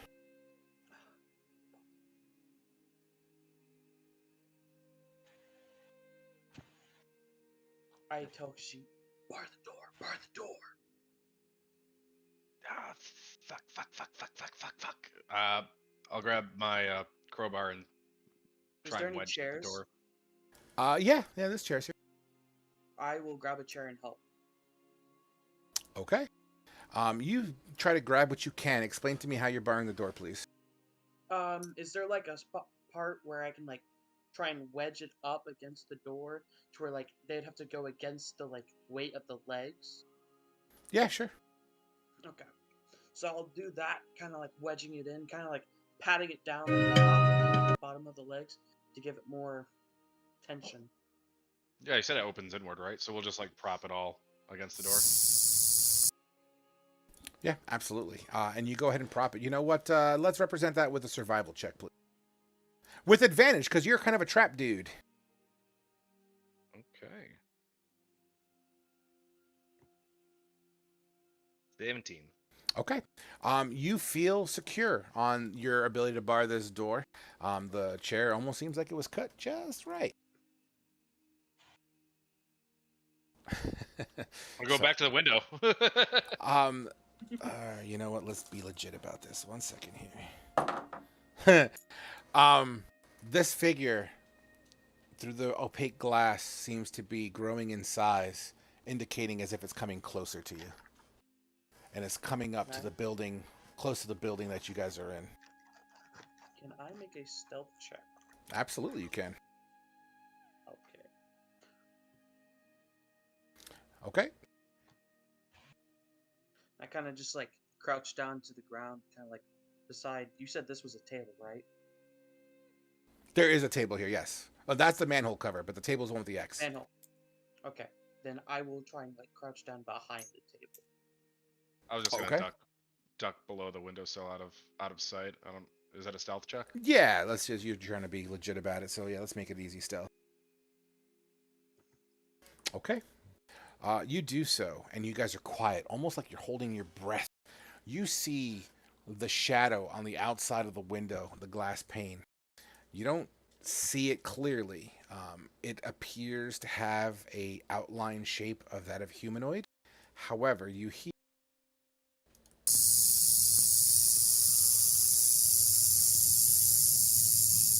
on the outside of the home. Was that the sand or was that like bugs or something? It wasn't the sand. Let me Let's see if I can get a cleaner sound for you. Once. Sounded like cicadas fucking. It sound like specklers or snakes. Straight up sounds like cicadas. And it appears to then move away from the windowsill. So it's basically. So let's say it's here's where you heard the sound. And it looks like it's making its way this way. You'll see shadows underneath the door frame.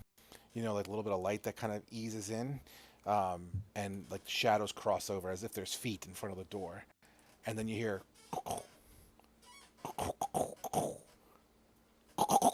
like it's trying to open the door.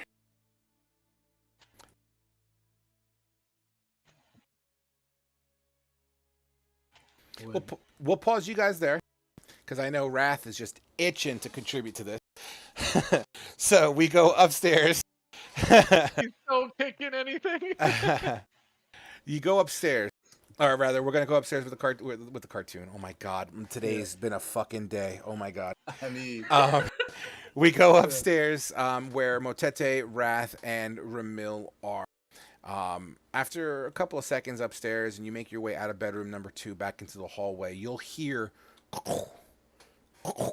like someone's trying to open up the front door from downstairs.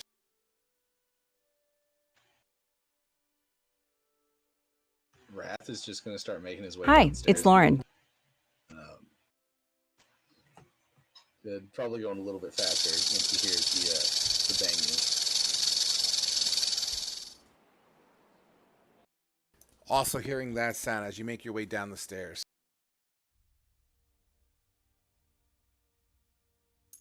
He's going to go into like the middle of the room, close to the door, and just stand there.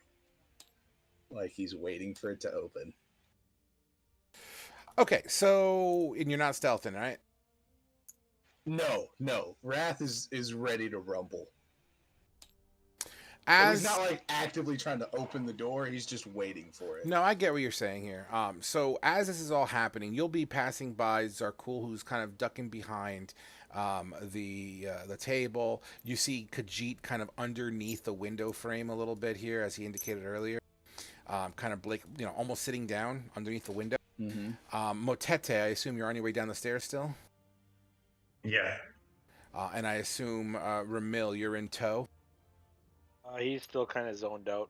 Zoned out upstairs. Okay, I'm cool with that as you continue to look out the window, 100%. As you heard that sound that I just played for you, you hear another sound.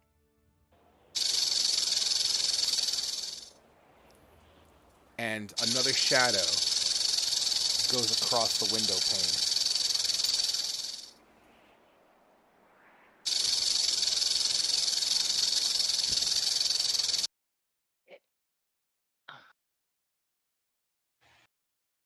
You'll see, at this point, you'll see another set of footprints under the door shadow.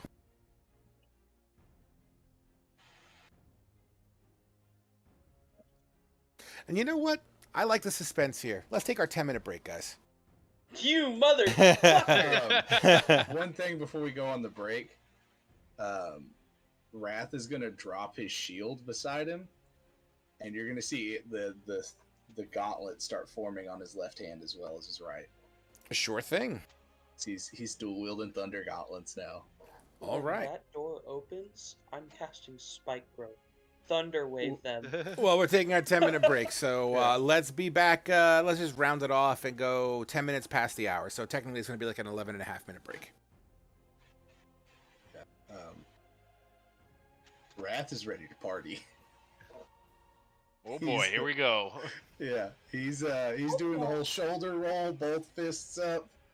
He's ready to murder things. My AC is also now 17. Is that lower? My AC was a 20. Oh. When I dropped my shield, I lost 3 points to my AC. What's my intelligence at? Rat's intelligence is an 18. Like, he's smart enough to know better, but he's reverted back to his programming of just killing stuff. That makes... Sorry, I didn't mean to cut you off. That makes me the front line of this party without Anatanda. No, me and you both are the front line. I know, I have more health than you. Hey, you got Rumil. And I can constantly regain 4 points of health, or my 4 temporary hit points. Don't worry. When Jarkul has his wild shapes, he's also a frontliner. Right. he's just a shark that charges his teammates. Yeah. Goddamn shark. But yeah, that's Fuck gonna off. be fun. Well, now if I don't use my shield, I can bonus action. I don't know why I wasn't doing this before, mostly because Amatanda was here. But I could punch 2 things and give out disadvantage twice to 2 different targets. So what Wrath is going to be doing is whenever he gets in combat, punch 2 things and then lose his other movement to pick the shield back up. So it's going to be super fun.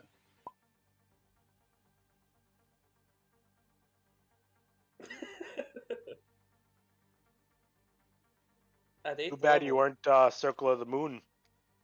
Well, even And then, by I would 8th level, only... you'll also have polymorph, so you can just polymorph things too. Yeah, but like it's not as efficient because polymorph only lasts for an hour versus my wild shape lasts for equal hours to my druid level. Yeah, but in polymorph shape, you could literally polymorph into a Tyrannosaurus Rex. Whereas wild shape, if like somebody like pinpricks him, doesn't he go back? No. If I get knocked unconscious out of that form. No, when he's in polymorph shape, yeah, he has all the hit points of, say, a T-Rex. And then once all those get dropped down, then he drops down back to his human form. And then if he takes any excess damage, it goes into his normal form. Do you still retain your mental stats with polymorph? Yes. Okay. Polymorph, no. Oh, I thought you did. No, polymorph. I think you don't keep your mental. Okay. Well, then, yeah, you don't. But still. At least you don't think so. So. I don't know. But I'll be right back.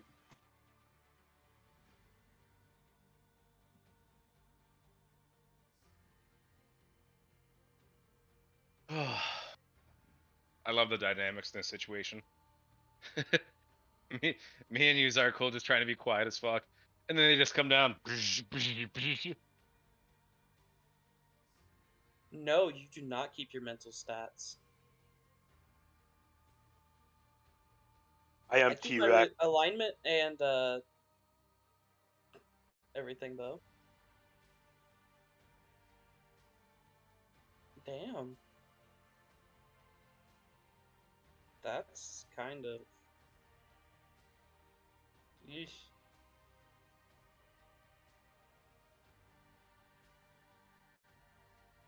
I was wondering what my intelligence was because I went into multi-class into Evocation Wizard just so I could avoid hitting everybody with my spike growth. I was kind of multitasking in the sewers, but that was fucking clutch. I came back to all the rats running over their spikes. Yeah. I love spike growth. I don't think Evocation one would affect that.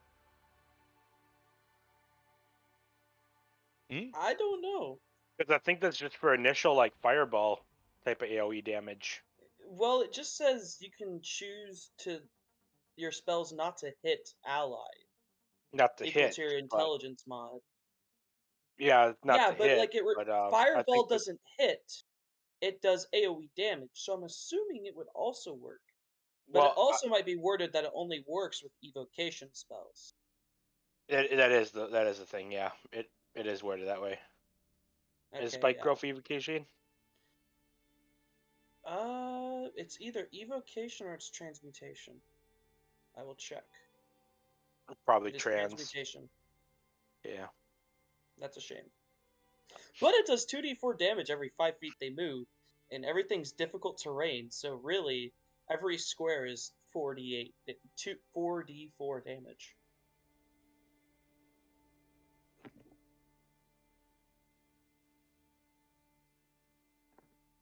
Welcome to the fact that druids actually have a better fireball. Yeah, it's pretty good. If they move Mix through it it. with Grease or Thunderwave, and the frontliners get a lot easier jobs. Wouldn't Like- Thunderwave like break the spikes though? Nope. Because keep in mind, it's magical, so for the duration, it'd basically be like, if something breaks, they come back. You can set them on fire, but now you're going to be taking fire damage on top of the piercing damage. I was just thinking because spike growth is magic, but Thunderwave's also magic. Yeah. I mean, like, it might be ruled that they would take a turn to grow back for that area, but like, Usually, like Thunderwave and Shatter, it specifically says non-magic items. yeah, So. that's true. There's only like 2 spells, I think, that actually break magical items Yeah. and constructs. AKA Dispel Magic and something else. I can't remember what it is. Which, by the way, if anybody ever gets Dispel Magic, me and Wrath, our entire party's fucked besides Khajiit. Because Why is that? because like all of us use concentration spells to like deal most of our damage. And so if they use Dispel Magic and positioned it right, all of our concentration spells would go away. No question. Speaking of like magic and whatnot, I thought were rats were immune to physical damage. How did I kill that one?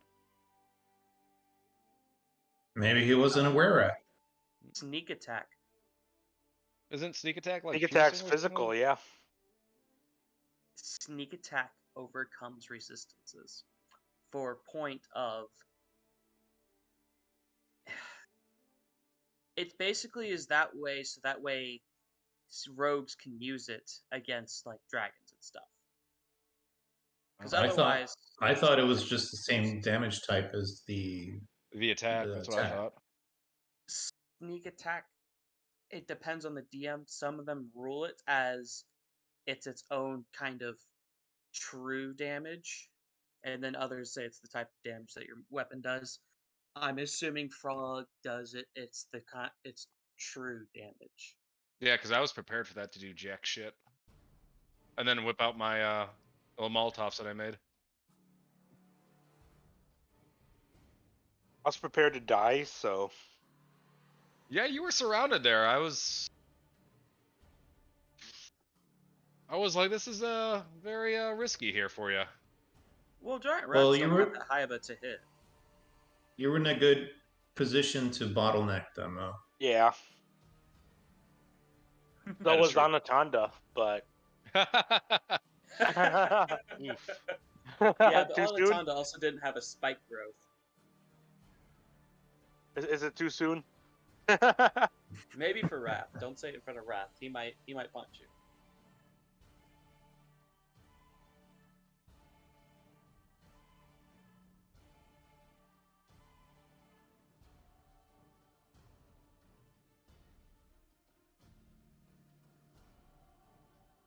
Oh, you guys ready to do some killing? I guess so. There are so many different things these things could be. They could be Nagas, they could be Yuan-Tis, they could be insectoids, specifically like beetle kind. Or are we running? Like, oh no. We'll win. But the question is, will one of us die? Because all of those things are fairly intelligent. That if they see a person that's trying to hide, they will fight and hold down the people that can fight, and then bull rush the people that look weaker. Well, we're kind of in Thunderdome now, so. I think first we need to see what it is first before we make any bold Right. decisions. Well, Ramil's I still mean- staring out his window, so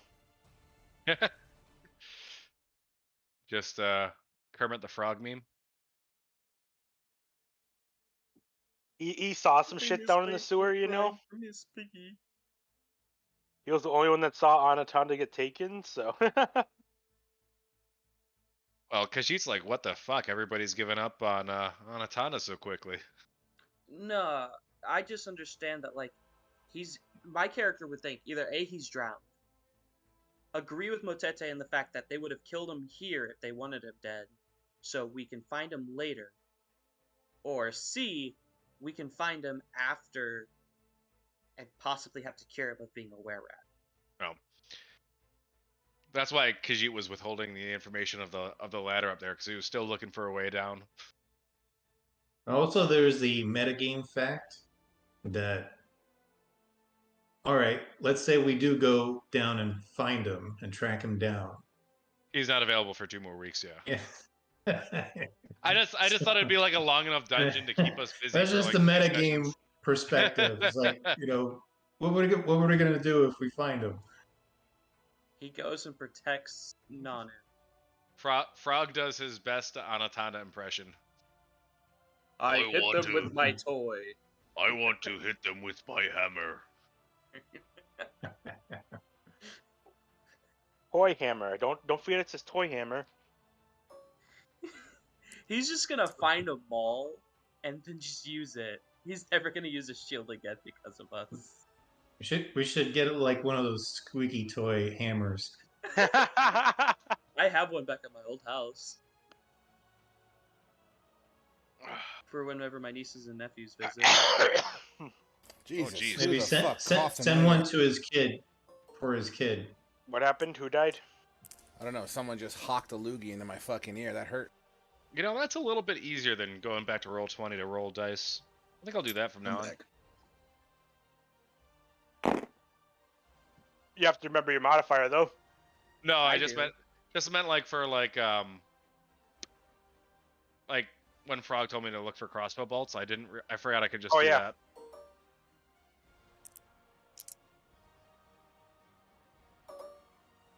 Yeah, that would have been a lot easier. Right? All right. My chat telling me you guys are metagaming up a storm, huh? You know it. Yeah. No, I was just curious because I thought were-rats were like. No, I thought. Well, I mean, based off of our last session, I thought were-rats were immune. We to were talking physical- about Anatanda. and that too. Mm-hmm. Wrath is just ready to welcome them to the Thunderdome. Yeah. Welcome to the Thunderdome. I don't think that's how the song goes. Shh, that's totally how it goes. It's not at all Yeah. how that goes. Totally how that goes. Fine, welcome to the Wrath Dome. So, Frog, can I cast Magic Missile on Zarkul? no. Doesn't require it to hit, just auto hits it. Okay, so moving along. So, hey guys, I'm back. We're all back. I believe I heard everyone's voice. I haven't heard Ramil yet. Did I hear Ramil? Yes, Yeah, you did. Ramil's here. All right, there you go, buddy. All right, man. So, where we left off, there seems to be a set of 2 feet under the door, at least the shadows that you can see as it breaks the light, whatever ambient light is in this area, at the door, and they kind of push it open as you hear the rattling sound that we explained earlier. The door, as you all kind of hunker down and kind of take some sort of a stance to this, the door stops moving, and you once.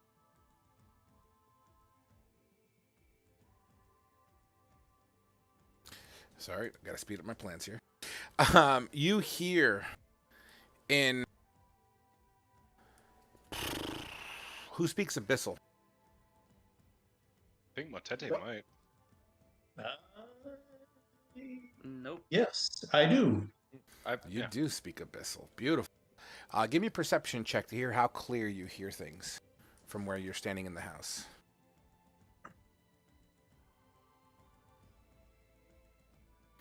Yeah, with a 10. Not very well. Yeah, with a 10, you kind of make out a word or two here, and it kind of sounds along the lines of, it's probably nothing, kind of in that vein of conversation, except the words that are being used in Abyssal have a really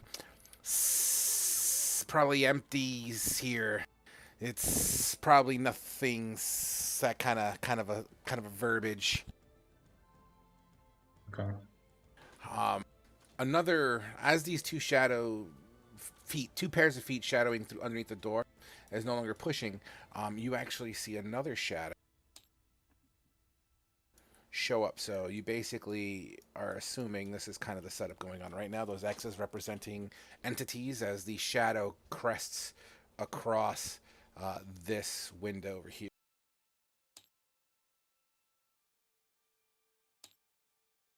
Was that like right in front of Motetti's face? No, Motetta's kind of back a little bit, but you would absolutely, out of the corner of your eye, Motetta, you would see a moving figure kind of pass in front of the window.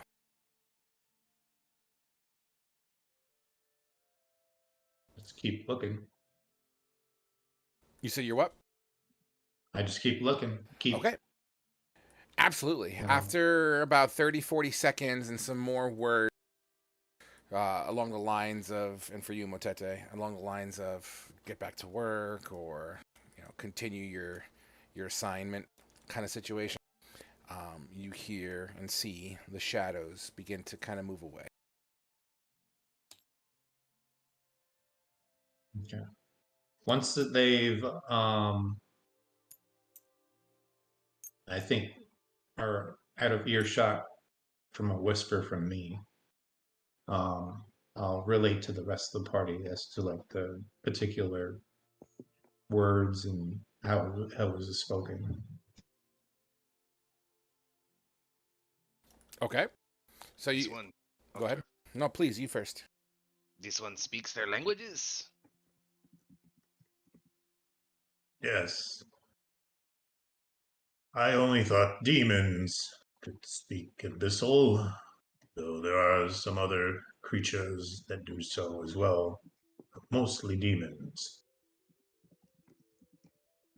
So now we're up against demons. I had a meaning of ways of speaking that reminded me of serpents.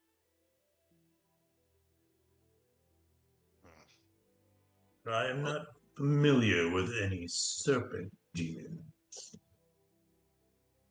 Khajiit knows of serpent demons. Centipedes.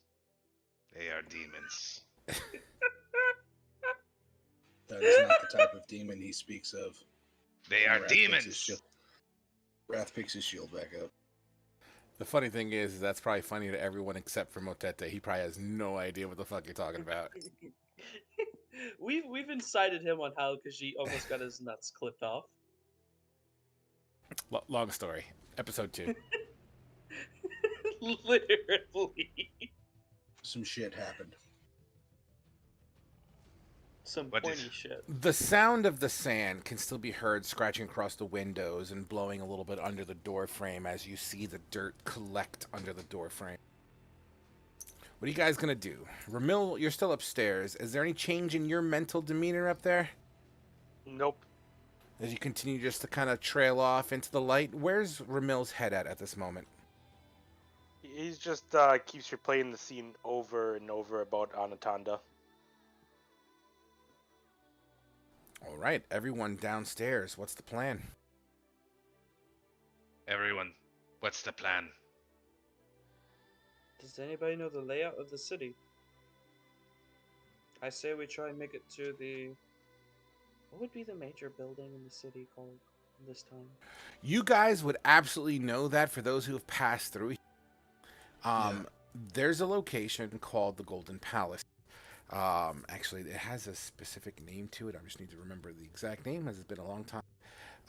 It's the Golden Palace. It's actually known for its gold guava roofing. I don't know if you know what a guava is. It's those. Is it Indian? You know the Taj Mahal. It has that special teardrop kind of roof. Yeah. Yeah, that's called a guava for those not in the know. So it's known for its Fancy. golden guava, and when there's not a dome of sand around, it harnesses sunlight and creates a beacon of golden light that shines all around this area showing everyone in the area where the town of Brecca is. It's almost like their monument of pride. Would that have been the shining light we saw on our way to Brecca? Maybe, maybe not. Okay. Jarkul would say we should go to the Golden Palace and see if maybe by any chance the Baroness is still there. Oh, right, that's what she was, a Baroness. The Baroness, yes. Baroness Hatsy. That's not unknown to you guys. Okay. Because maybe she's still held up there, maybe she has a few guards, and maybe even the Baron is also there with her holding up. They Well. might know what's going on. Isn't that seed in the catacombs of the Golden Palace, anyways? That is also true. Well, we have our destination.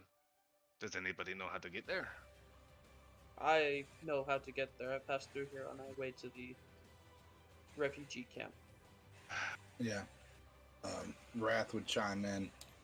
I know roughly how to get there. I came through here as well. Fair enough. Does somebody want to go get the annoying one? I'll go check on Ramil. You make your way upstairs. Yeah, Wrath will make his way upstairs and see Ramil staring out the window and just tap him on the shoulder. I kind of just jump a little bit and look at him. The rest are ready to move. I'll just nod and start need to walking stay downstairs. And then Wrath will stay beside you and kind of tentatively put his hand on your shoulder and just say, I miss him too, as he's walking beside you. And Ramil just doesn't say a word, just silence. Wrath will hold his hand there for just a second on your shoulder and then pull it away slowly.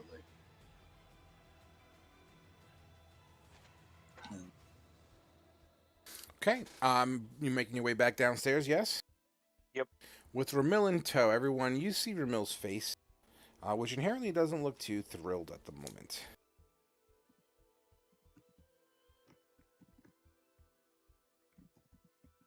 All right. As you make your way downstairs, everyone's good to go here. In front of you stands a door, a window to your left, a window to your right, and a manhole. What's the plan, guys? Me and Khajiit are gonna lead Overwatch by rooftops, and have Wrath and the rest lead by the ground. Okay. How do you plan on getting to the rooftop? We have a climbing speed. Yes, I'm aware of that. How do you plan on getting to the rooftop? I was assuming we would go outside first, see the general direction of which we need to go, and then we would climb the rooftops, and then I would point to Wrath the direction we need to go. Okay. Who's leaving first? Wait, hold on. Are y'all planning on jumping from building to building? Well, would I have an innate ability to do that with this?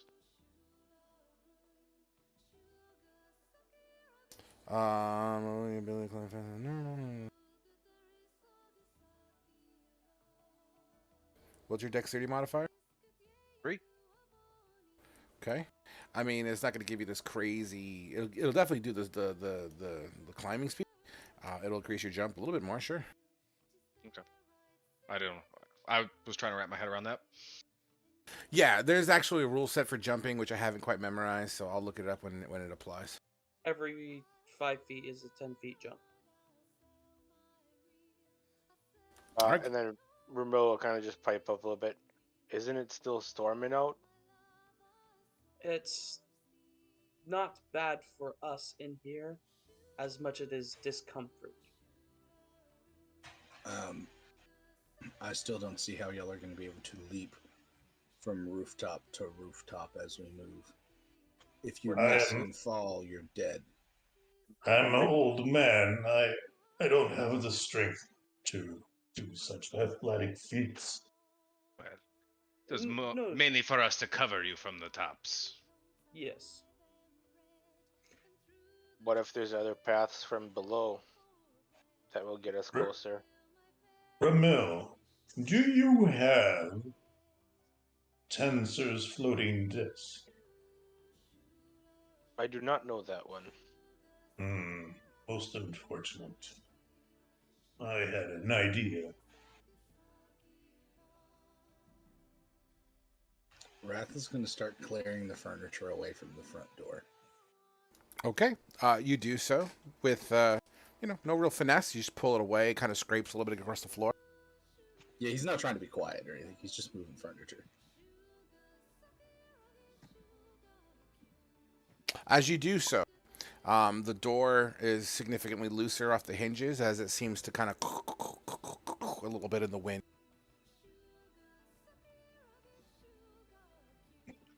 I look to Khajiit. Stealthy ones first. Sure, let's try this. Would you like me to go first and clear the way to make sure it's clear? I was built for this. Let me see if... We'll let Khajiit see if there's any intruders out there before we go charging out. Guns blazing.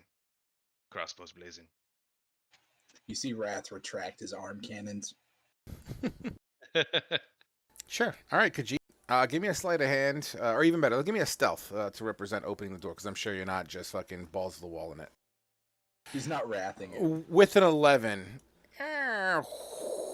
when the sand kind of coming into the door, like again, it's not this force of nature, but it's odd by all stretch.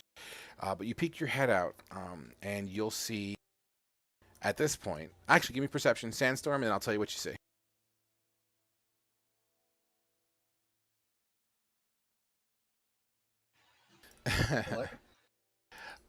You see figures, but they're far enough away into this kind of semi sandstorm, like a light sandstorm going on. It obscures your vision enough and kind of impedes your vision enough that you can only make out quantity over detail.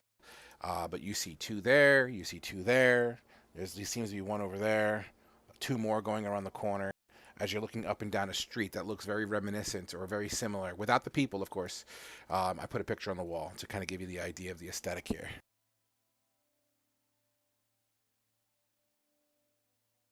Right. I see quantity, so do I see what's in the immediate area?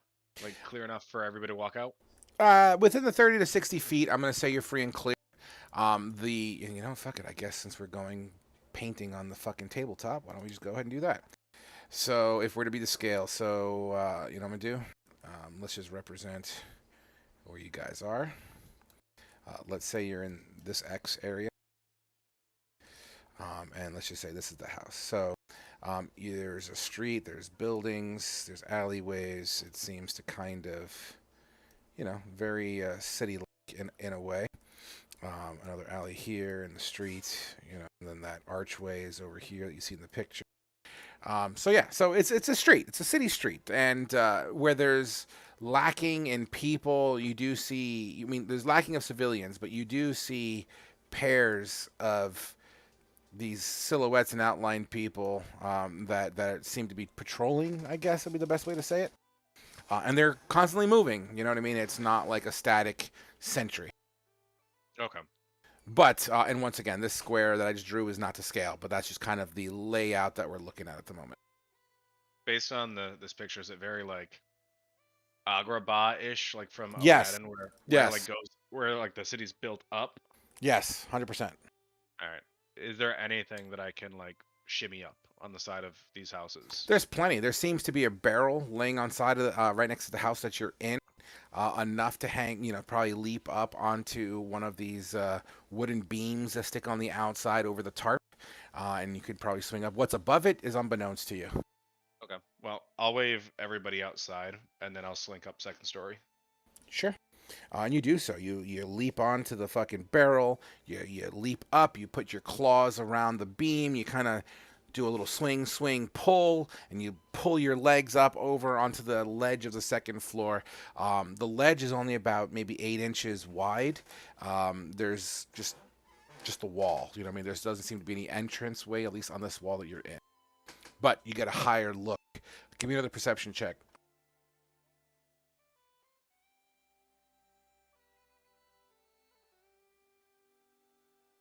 16. Fucking finally.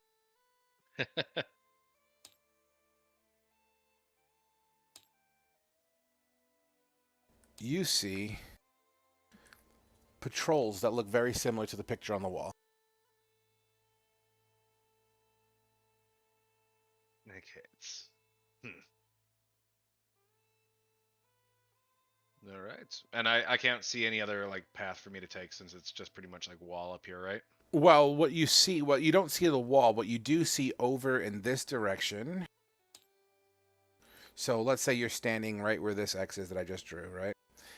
In this direction with the arrow would be where you see the top of the Golden Palace. Actually, I have a picture of the palace.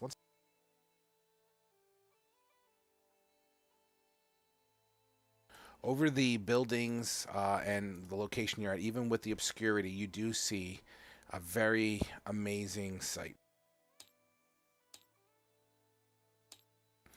As you put your hand across, blocking the sand of hitting your eyes, just over the cityscape, you see the palace in the center of this whole city. It seems to be wrapped in like a sand cloud, but yeah, that's what you see. There's probably a lot of treasures in there. He's just gonna drop back down to the ground. Easily done.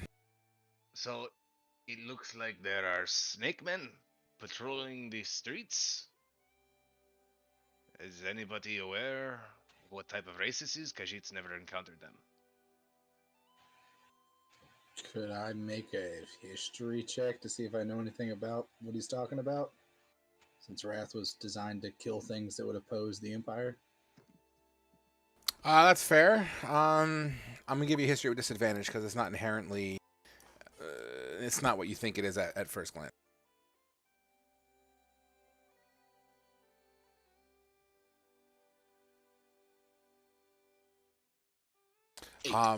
All you know is that in your memory bank, you know of something known as Yuan-Ti, but that's really all that you're programmed to know about it.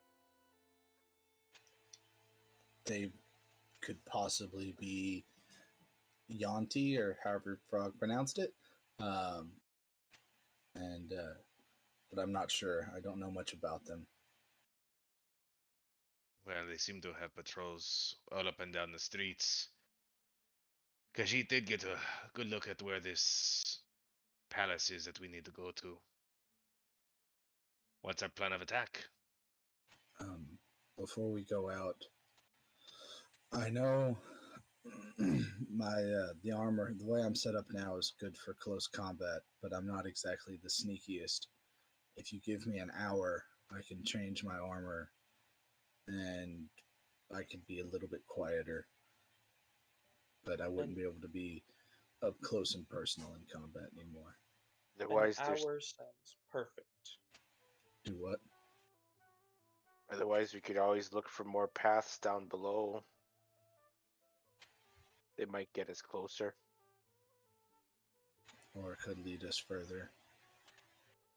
Amelia, no what way did of you knowing. say? I said an hour sounds perfect for me.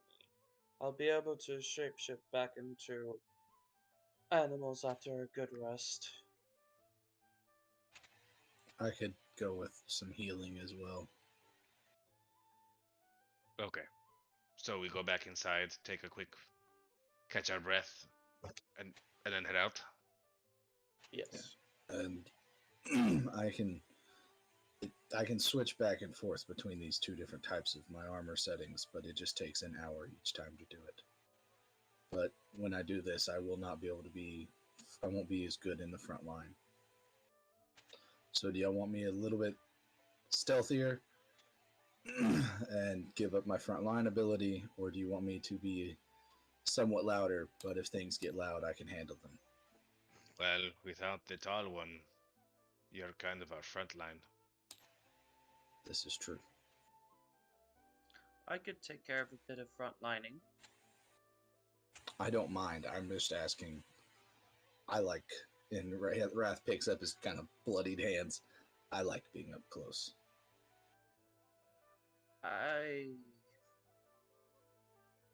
I personally believe that right now we should favor stealth. That way we can make through further before we actually have to fight. Because once we fight, it will just get more and more, and we won't have a rest.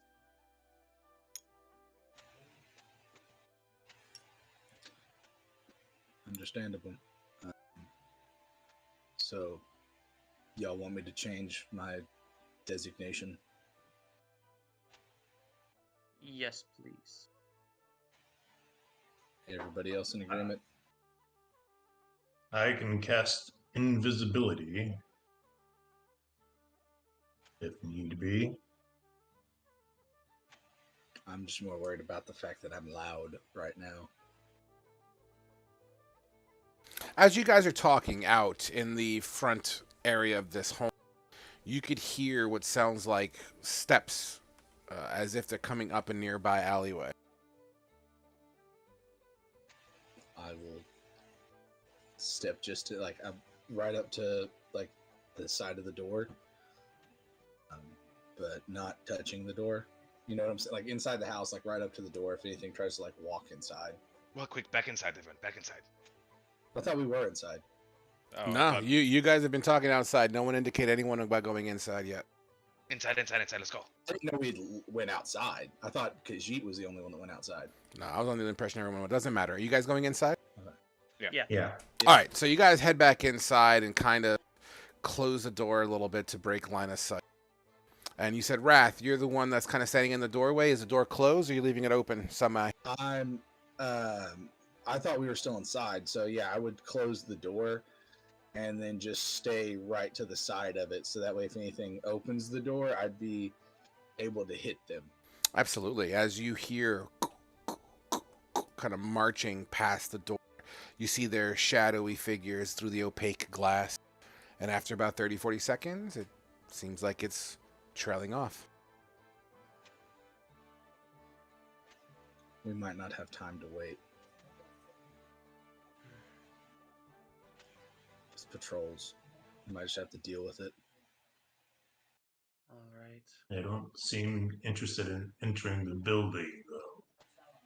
Yes, but if we're here for an hour, that gives them a lot of time. Although it would also give us a chance to examine their movements. Possibly.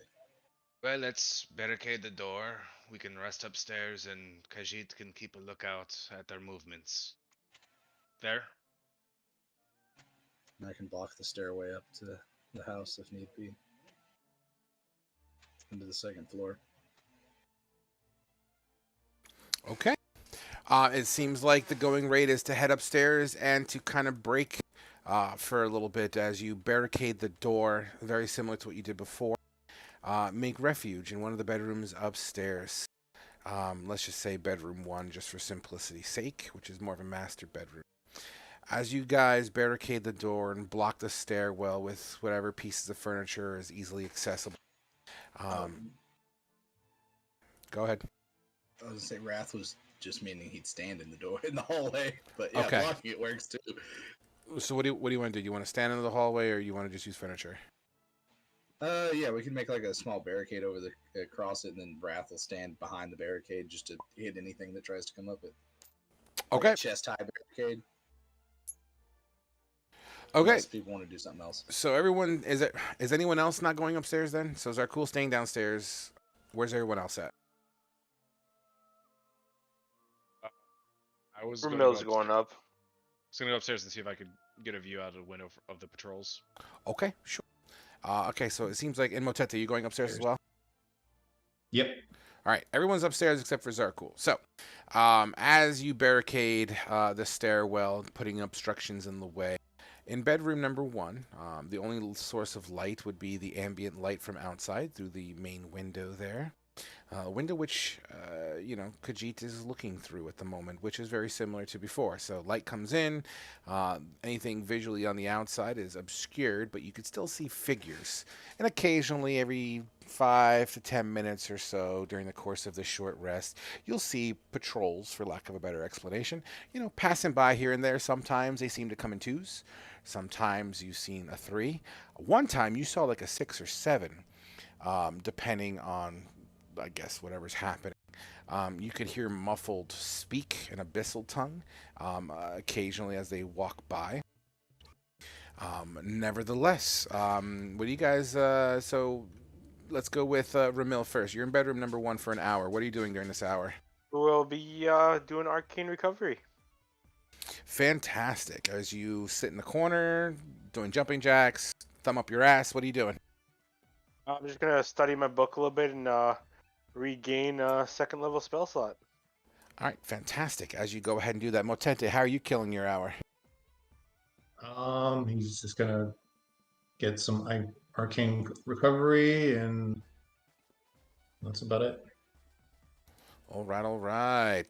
Khajiit, besides looking out the window, what are you doing? He doesn't need a short rest, so he's just been trying to study the patrols. Give me an intelligence save, or not save, an intelligence check, please. With my -1, all right. Jesus Christ. Okay. Wrath, how are you killing your hour? I'm spending the hour working on my armor, changing it over from Guardian mode to Infiltrator mode. And I'll link that in the chat so that way you can see what Infiltrator does. Absolutely. And as you guys are doing all that stuff upstairs, Zarkul, downstairs behind the table, as you make yourself comfortable, occasionally you'll see the footsteps and the shadows going across window and door frame at the bottom. Under, as you look under the chair that's blocking the door and barricading the door closed, as the light kind of shines underneath. The manhole cover that you guys came out of, it's still open. And every occasional moment you'll hear a and the smell of the sewer kind of comes through to the downstairs from time to time. Every once in a while, you'll hear a squeak and some kind of random noises from time to time. Could I have shut that? If you want to, you're more than welcome to shut that. I will shut it. Can It I is make a now. stealth check? You want to stealth check it? Sure. Yeah, I'm assuming disadvantage because it's a heavy object. I mean, it's heavier. It's not impossible, but no, just do a regular stealth. That's fine. Jesus. You do so. All right, you know what? Let's see. Okay, you do so. Fuck.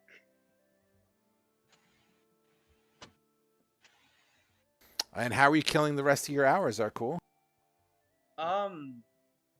Looking through my alchemical notes and trying to figure out whenever we get the time what to make for the party that will be helpful. Was that a question to yourself, or are you asking me that question? Question to myself, basically. Okay. Basically, I'm looking at the potion. Fair enough, fair enough. Well, when you decide, your hour has subsided as everyone gains the benefits of a short rest.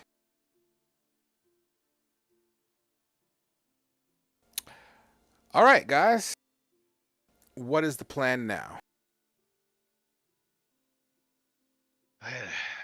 We know what direction we need to go, but Khajiit can't make heads or tails of their patrols. They keep coming in varying numbers every few minutes. We might have 3-minute window, we might have 5-minute window. Khajiit does not know.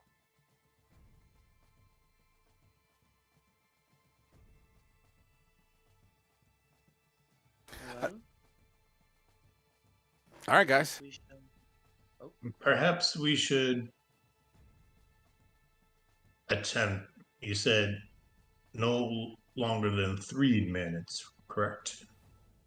With a 1, would I have been able to tell that? From I mean, you still have the concept of time. You're just having a hard time memorizing the patterns. yes, a few minutes. I would say 3 to 5 minutes. Well, perhaps we should move towards our target, ducking into various houses along the way. every few minutes. Wait for a patrol to pass and go. Precisely. Okay. I think Khajiit thinks that we should do this. Okay. You make your ways downstairs, clearing the debris from the stairwell. Khajiit, you're by the door. I assume Khajiit wants to open the door. Khajiit wants to open the door very stealthily. Okay, Khajiit, roll it stealthy. Please, for the love of God. Hey, here we go. That's a big number. Squeak. Really tiny. Don't make me roll another perception. No, but the dust and sand is still very much a factor out there. But if you don't wish to look around, you're more than welcome to leave the home. Oh, well, being as stealthy as I am, I will slink back up to my post. Up on the second story. Sure thing, and boom, boom, boom, you're up there, and no sooner than you jump up on the side, and we'll pause you there. Who else is exiting, or are you guys waiting for Khajiit's word? All right, Zarkul raises his hand as he walks outside. And I shall follow him. Oh, fuck. I am going to cast invisibility on myself. Okay. How long does invisibility last? Invisibilitum.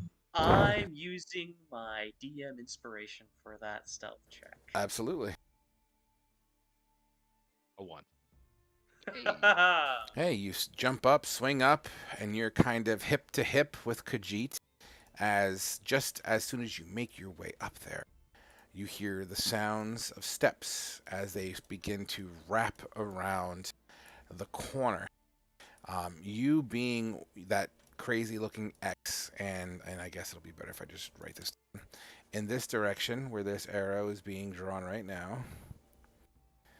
there's a patrol of 3 that are in the process, and you're about 6 to 7 feet above them, and you both kind of lean up against the wall. There's really no time to really move or anything. What do you guys want to do? If you move, chances are you'll give your positions up, but you're more than welcome to make any actions. I mean, I'm just gonna hunker down as best I can, as stealthily as I was moving. Absolutely. I will stay quiet, not move. All right. Let me get, actually, before we have you guys do some extra rolls here, who's third in line? I'm assuming Wrath would be the next one out. Yeah. All right, Wrath, you hear the sounds of footprints just about as the time you're about to exit the door. I'm going to step back into around the side and just hold my hand back, telling everybody else to wait. Are you closing the door, or are you leaving the door open?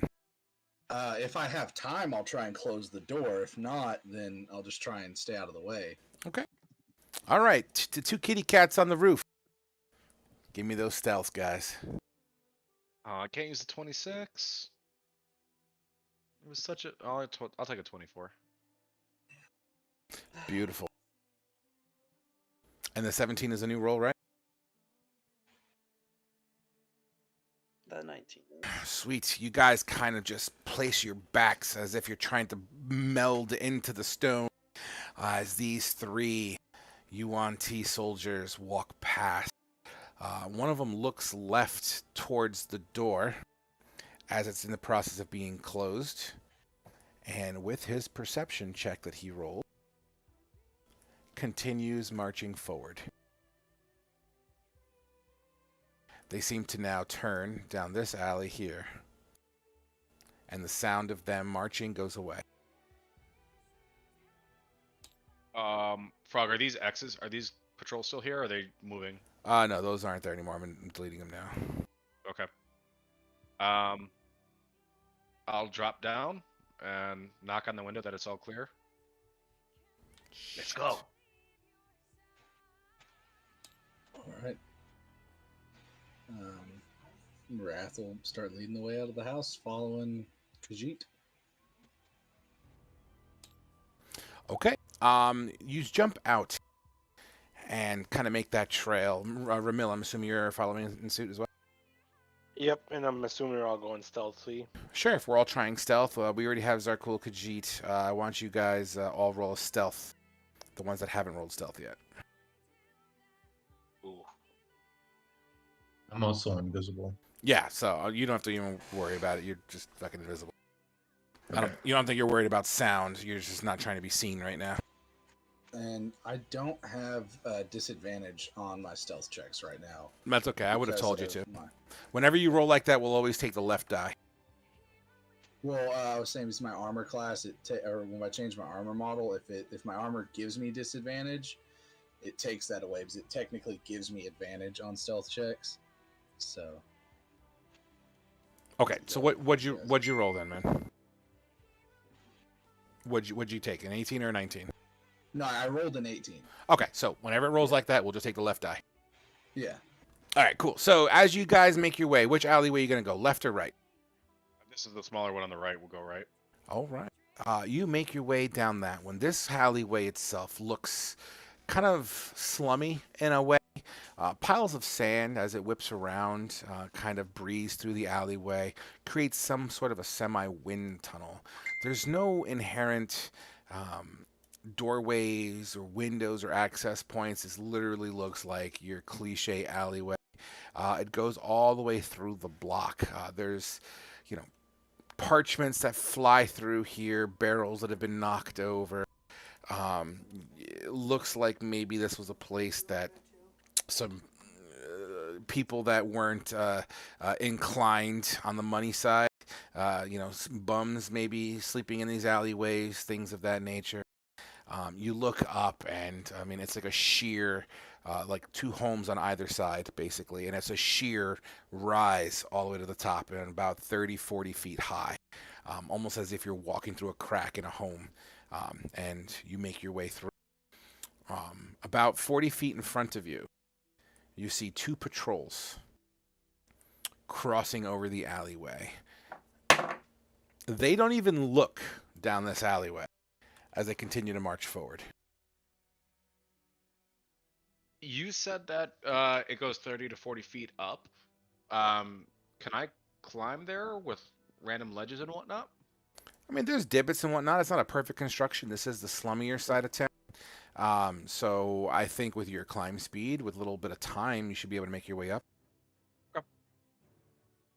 I'm gonna climb straight up and see if I can get a better vantage point for patrols around us.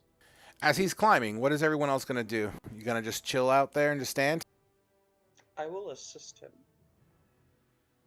He doesn't need assistance. He has a climb speed. Oh, no, with the scouting. Okay, so you're following him. Yeah. All right, not nearly as fast as him, but you're able to climb up there. As you get up there first, Wrath, you gonna duck and cover, or are you just standing? Yeah, I'll kind of try and take cover with everybody else. All right, sure. As Ramil also dips down, I assume. Yep. You make your way to the top, and once again, you see the skyline, very similar to that palace picture that I placed. There's really not much to see. You just see rooftop upon rooftop upon rooftop, and what you would assume are just streets and things. There seems to be an opening to about 2 blocks over where the street opens up, wider, for reasons that you can't see because you're fucking 40 feet in the air, you know what I mean? I don't see any patrols on like the rooftops or anything though, right? On the rooftops themselves, occasionally there seems to be these outposts scattered through, like these little towers. And based upon your just looking around, occasionally you'll see figures pass in front of windows and whatnot. Think of like these little guard towers that are around the area. Okay. But any in our immediate vicinity or no? Not immediate, no. This is not like every block or anything. Like every let's say 1 tower per 6 blocks cubed or something. Okay. Well, I'll go to the edge of the block that we're in, the alley, go prone and look for patrols. Absolutely. You look left, you look right. Give me a perception check, as the sand is still very much a factor here.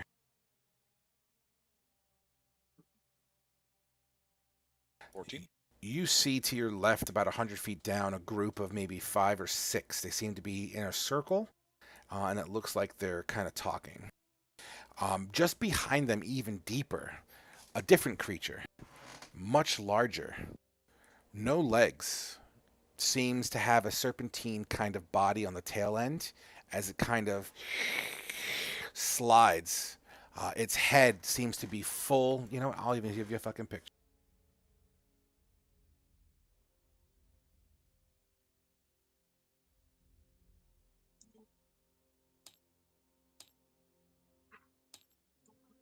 Its body shape in a large formation as it slides across the road.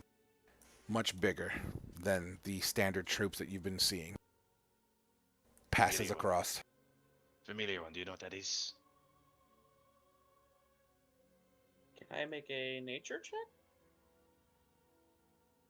I mean, have you run Or in medicine? medicine? Not a medicine. Well, I mean, like, to study its physique to see, like, what kind of creature. Like, specifically, like, is it a specific kind of snake? I mean, have you run into Yuan-Ti in your past? I would not assume so. I've been in basically either Tabaxi lands or the Holy Empire. Then no. You can make a nature check to identify the Yuan-Ti kind of concept, but really nothing more than that.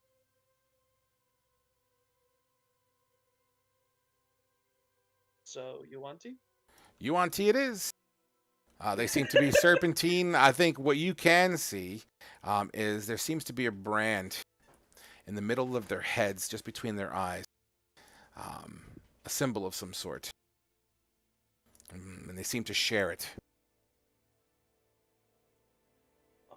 While this is happening, I'm waving the party in the alleyway forward. Did I see any form of, like, Yuan-Ti or Yuan-Ti-esque, like, symbols passing through here before? No. Okay, so these are brand new after the storm, I'm assuming then. Let's see, Yuan-Ti. There are multiple kinds of Yuan-Ti. Other than what it is, I can't tell you much.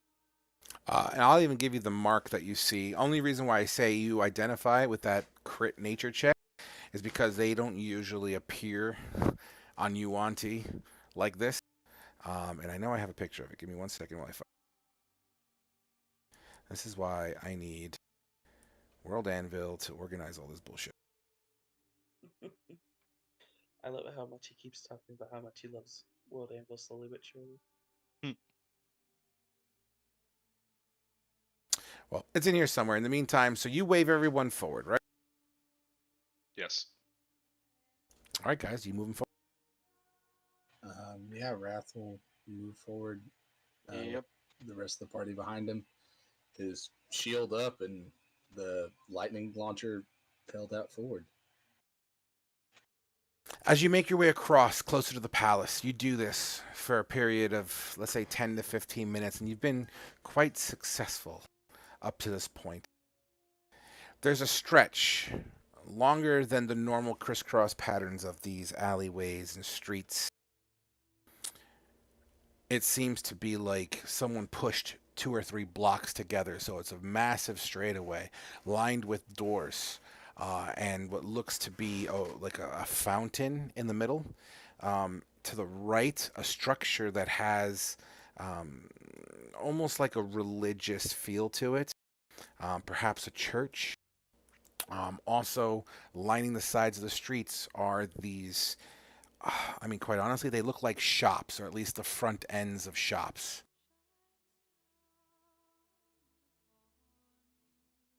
This is further down, right?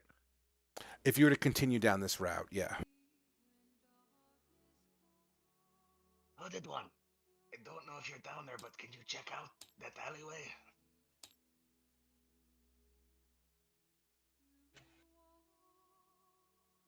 How high up are you? I'm whispering as loud as I can. I can slink down if I need to. Yeah, no, I was just asking how high up you were. 30 feet, I think you said. I'll write in the dust. Okay, so you can see. Okay. You do so. Absolutely. Will you all continue forward? I was just gonna wait for Motete to check out the alleyway, just to make sure the Sure. place is clear. Motete, everyone else sees footsteps, and just footsteps, as it breaks in the sand and then slowly dissipates under the little light wind that seems to push all the dirt around here. Motete, you're walking in the middle. It seems to be void of patrols at this point that you're aware of. But it does seem to be what would be the equivalent of like a trade district or some sort of a trade circle, maybe a small bazaar or some random outpost area that's been designated for this part of the city. Okay. Can I do a perception check or an investigation to Absolutely. make sure there's? What would you like me to roll? Whatever you feel is sufficient. So perception and or investigation, as you are kind of doing both. So with a 10, you look around and, you know, even though you're invisible, you still are susceptible to the sand that seems to be kind of just flowing around here as you shield your eyes a little bit here and there. You don't inherently see any patrols at this moment as you're standing next to this fountain. And this fountain itself is spewing up water. But since you're standing next to it, what becomes clear to you is that this water doesn't really look like water. Upon further investigation, you kind of look at it and it seems to be flowing some sort of a crimson color. I'll get close and smell it. Does it smell like blood? It definitely has a copper-like smell to it, and as you put your face over the water just a little bit so you can get a good look and a whiff, you see that underneath a layer of water, there seems to be bodies. Oh boy. These bodies, and I'm going to give this to you because you're right next to it and you're invisible, so it's not like you're worried about someone creeping up on you. What you find strange about these bodies is that they seem to be predominantly humanoids, right? Humans, dwarves, elves, things of that nature. But it's almost as if they were in the process of some sort of metamorphosis where there's blotches on their skin that looks like it started to turn serpentine and stopped. One person's hand looks like it's in the process of turning into like a snake arm of some sort. One person, an elf, seems to have a half of a face of a snake. The other half is still elvish with a forked tongue that seems to be like hanging out and floating in the water. Another one seems to have lost its legs and replaced with like a snake's back half. Things of that nature. What they all seem to share as well is an emblem. It looks like burnt into their heads, and that's a black and white emblem. But the color, the picture I put is inherently color, but it's on the wall there. They all seem to share that image. Okay. I'll go back and then right on the sand, all clear, but be careful. And then I'll rub it out.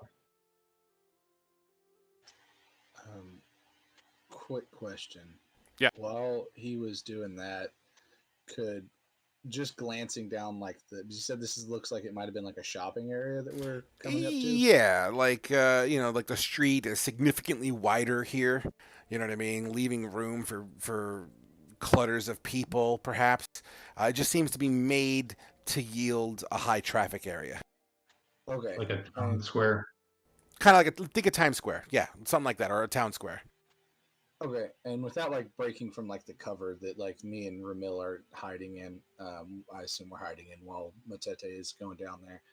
Just looking around, could I see any type of shop signs that might be important, for armor or weapons or apothecaries or anything like that? Just if there's any type of signage. Yeah, absolutely. Can I make an investigation? Sorry, it's good. This is along your lines as well, Wrath. Can we make an investigation check for Glimmin's exotic wares? Yeah. Do you want me to roll an investigation check, Frog, or what? I'm getting there, man. I'm juggling a lot of people's requests. Give me 1 second here. We'll do one thing at a time. Yeah, both of you guys roll an investigation.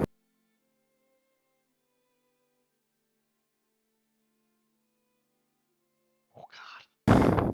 The sand is pretty dominant here. It's wide open.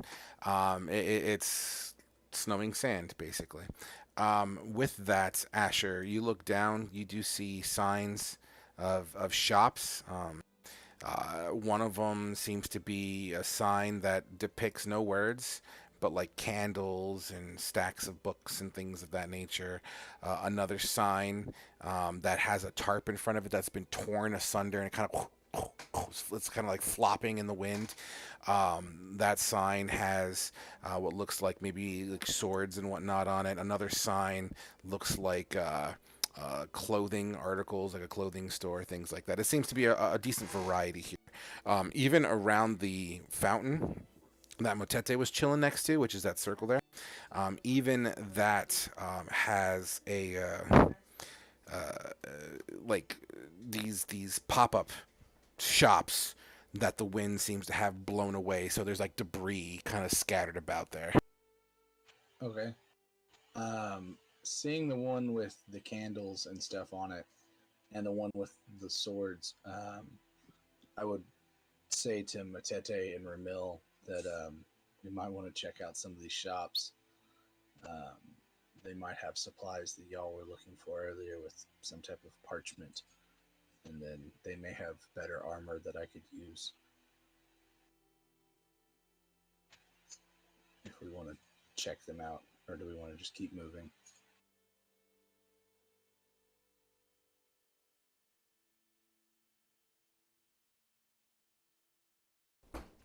Motete? Yeah. Pardon? I believe Sorry. Wrath was talking to you. I'm sorry. I Yeah. was reading something. I was talking to Matete and Ramil. I said that I saw some shops down there that might have the parchment that y'all were looking for, and that there might be ones with weapons or armor that I could use if we wanted to scope it out, or do we want to keep moving? Hmm. I think any be my guest, but I think any supplies that I would need would require more time than we have. But then again, it's free now. Yes. We could take advantage of the situation and resupply and restock. Sure. Do we want to wave the cats down? And I guess Wrath will turn and look up to like Zarkul and Khajiit and like beckon them to come down. Can we get to where they are on rooftop, or did you say that was open area? It's an open area, so if you were to like, leap across, you're talking like a 50-foot leap. Oh, I can do that easy. No, I'll climb down with. That's And Khajiit dies. Zarko, you coming? Yep. All right. Right. You actually get all fancy with it. You throw your claws and you kind of scrape down, leaving these little claw marks here and there. And you're down with the party. So you sit at the entranceway. And once again, I'll draw it just for shits and grins. So you guys are the X, you know, and then you have left and you have right. Then there's the other side of the street. So, and then the water fountain is like right over there. What's the plan? I'll relay to them what I told Matete and Ramil and see what their thoughts are. Where are the shops that they want to get into? They would all be left. Okay. Do you want me to go first in case I need to pick a lock? Yeah, picking the lock might be quieter than me blowing it off its hinges. But I'll go with you in case you need cover. Guess we'll go to the closest shop that he wanted to go to. Sure thing. You make your way past the water fountain. You're all able to see these bodies in the water fountain briefly because I believe Motete did not bring that up. You see that this water fountain is spewing this crimson color, and you see everything that I had explained earlier, these partially metamorphosized people that just seems to be under the water, submerged. Their skin begins to bloat. Do you wish to stop or you want to continue? Wrath is going to keep moving. Khajiit's gonna stop for a minute, just like staring at everything until he just notices that Wrath moved on, and he'll try and catch up. Gotcha. So the alleyway is like this, right? So as you're walking up and you stop at the X to look into the water, and everyone's generally in this area where I'm circling. Khajiit, give me a perception check, please.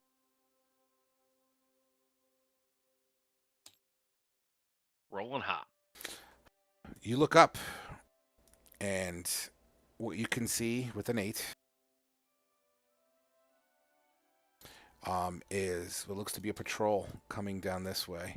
It's hard to tell exactly how many, but you see at least 3 figures coming down towards in the direction of the water fountain. They seem to be decent enough away right now that they are not aware of your current location.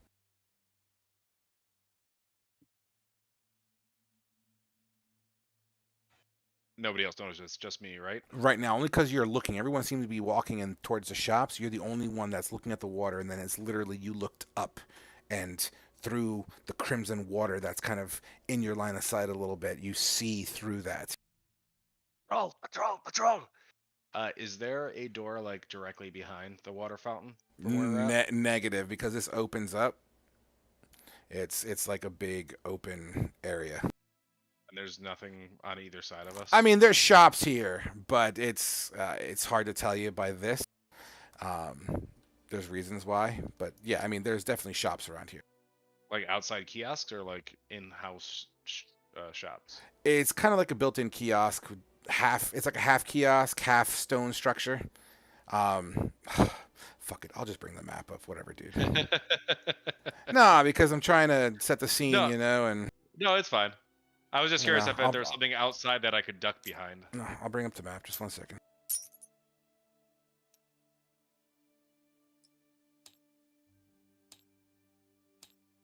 Trying to do everything I can to avoid jumping in the carcass-filled blood fountain.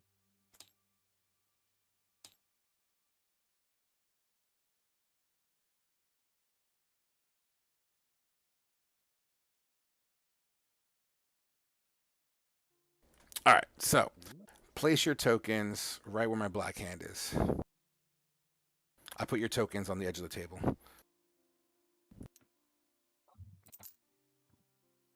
Well, thanks, Frog. You just put mine into your DM screen.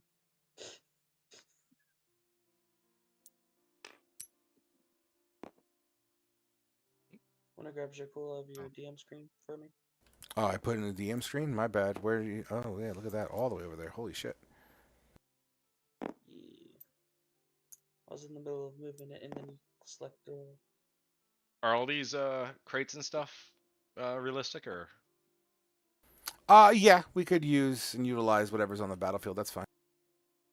So, which direction would we have been heading in? The same direction that we talked about. So, I guess I'll draw an arrow.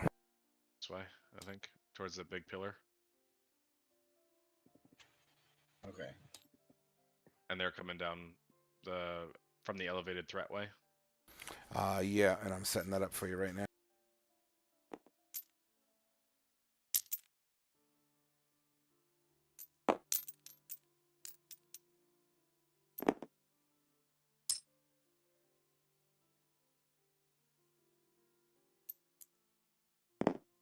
Okay, and they're currently heading in your general direction.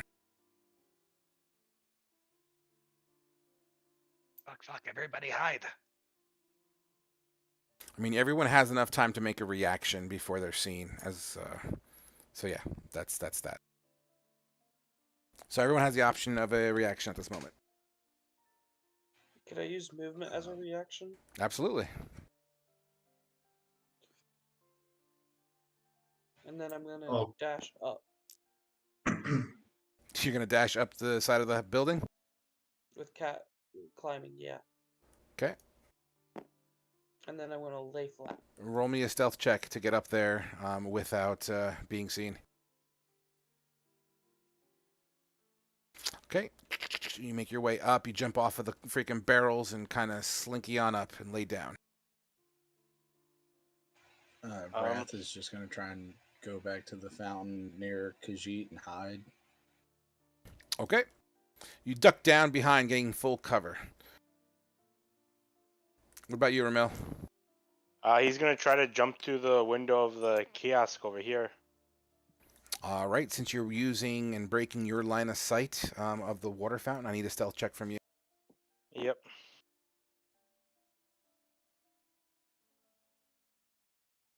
Okay, you dive into the kiosk.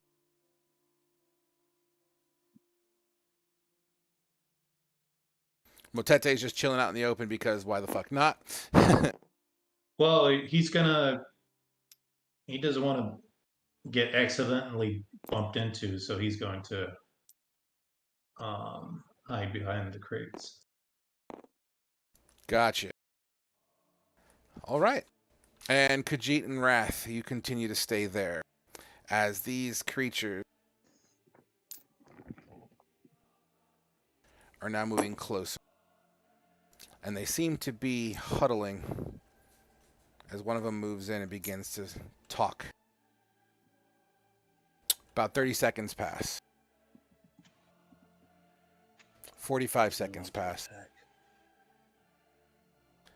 60 seconds pass. After about a minute and a half has passed,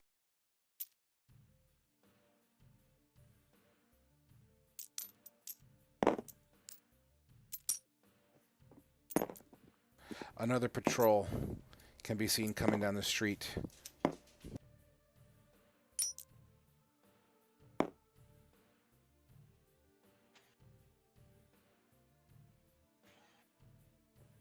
Need to move, Khajiit. Can I do something right now? Yeah, this is literally static time here. Honestly, it's just a matter of time before somebody sees you. How far away are we from here? So we're about 150 feet, so they don't really have great perception of us, right? At the moment, no, but they're coming closer, and they're coming close pretty quick. I'm going to throw a dagger over here. Okay. As hard as I can, as into, like, I don't know, the well. That'll make a loud sound. Sure. You can chuck a dagger. Go ahead and give me a ranged attack for accuracy.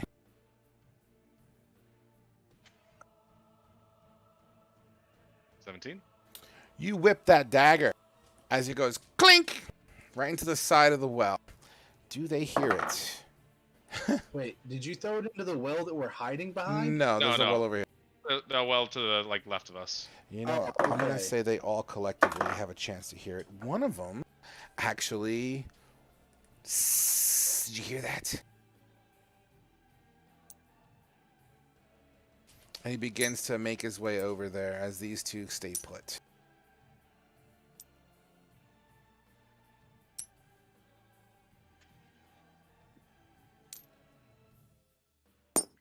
Can I peek my head over the edge and see what's going on? Absolutely. You look around. You see these group of three in the side here by the tower.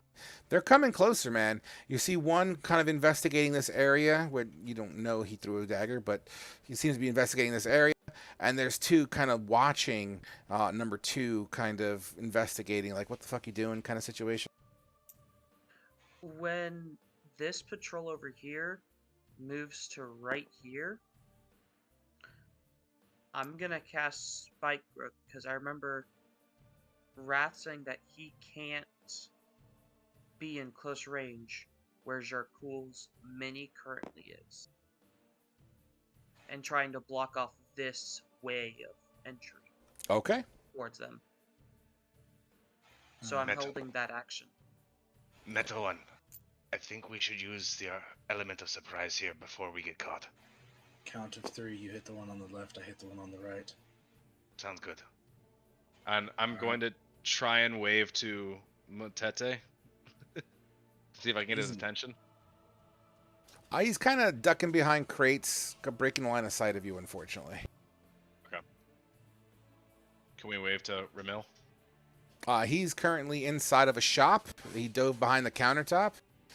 So, I mean, is Ramil peeking over and risking it? Or I'd be peeking every now and again. So I mean, you're more than welcome to try to flag them. That's fine. All right, I'll try and flag Ramil since Montete is hunkering down, and I'm gonna be like, All right, Ramil. I'll tell you what. I'll give you a 50-50 since you're saying you're peeking up time and again. Odds are evens, and you could actually roll the dice yourself. Let's go with even. Why not? Okay, go ahead and roll a die. If it's even, you see him. If it's okay, you see him. Awesome. And then I'll just kind of grin at them, and I'll try to tell them to wait a bit, and I'll hold up a coin. And once a group gets within range without being like spotting them, I want to try to cast a spell. Okay, so Wrath and Khajiit, it's on you, buddy. What are you guys gonna do? Wrath didn't really see what Vermil was doing. He was just watching the other one. Count of 3, Khajiit. right, let's do this. All right, 1, 2, 3, and Wrath is gonna step out and use his lightning launcher on what would be Yanti number 3. And Okay. I'll do number 1. All right, so we'll do that as a surprise round since everyone else held a triggering action. So Wrath, you do yours first. Okay. Surprise round. Does that mean I get any type of extra thing, or is it just still a straight attack? I don't understand your question. Is it advantage, Like, right, does for it surprise? get advantage or anything like that? Do you have any abilities that give you advantage on your surprise? No, that's why I was asking. Does the surprise round give advantage? No, it's basically I've never- you're getting a free attack is what this is. Okay, because I've never had the surprise round. Yeah, I'm giving you guys a free attack based on your location and how you handled this. Okay, does a 14 hit? A 14 will absolutely slam into number 3. And it takes 8 lightning damage. 8 lightning damage. As Wrath, instead of having the armored gauntlet, he sticks his hand open, kind of like the Iron Man style, and there's this weird gem that pops up, and an arc of electricity fires out and hits it. Awesome. And Khajiit. Does this Okay, he's way count within range. as unseen attacker for sneak attack? You would get a sneak attack on this. Okay. Ugh. You thwip a hand crossbow, and it it flies right by the head of this creature. Yes, Wrath. Zarkul reminded me, once per turn, I get to deal an extra d6 of lightning damage to the target. Go ahead. So that's an additional 3 points of lightning damage. All For a right. total of 11. And it is at that point that we go into initiative. Thanks, Zarkul. Are we all You're set welcome. with initiatives now? Where do we get our Broad question. held actions? Your held actions were triggering actions based on range. Oh, gotcha. Yeah. I was gonna ask, when I saw Khajiit flagging people down, could I have readjusted? You already If not, then I don't care. Nah, man, you already held an action. You already told me a whole plan of attack, man. I'm sorry. Okay. No, it's okay. I just wanted to double check with you. All right, guys, throw your tokens in the roll initiative bag. In there? I think all of us. Oh, it's already. Is it still in there? I'm not Yeah. sure. Be. I'm asking. Khajiit, Jarkul, Ramil. I don't see Wrath. I see Yeah, Wrath Montete and is- Wrath. Wrath and Montete are in there. They're black. Ah, okay. The were-rats are still in there.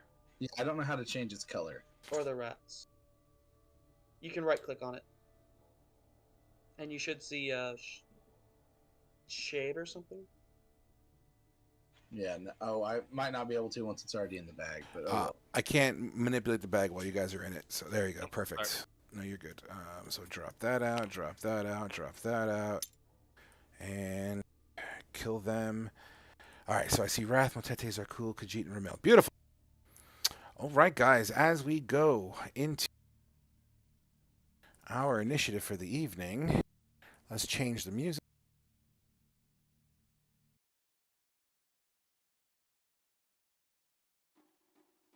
All right, guys, here we go. Rolling initiative. Shit. 4, 5, and 6. I need to change. Sorry. How That did is you get high initiative. 118? Because I had something different planned and you fucked it up. So I got to change. You're welcome. I think. Is it a bad we fucked up? Where the hell did it go?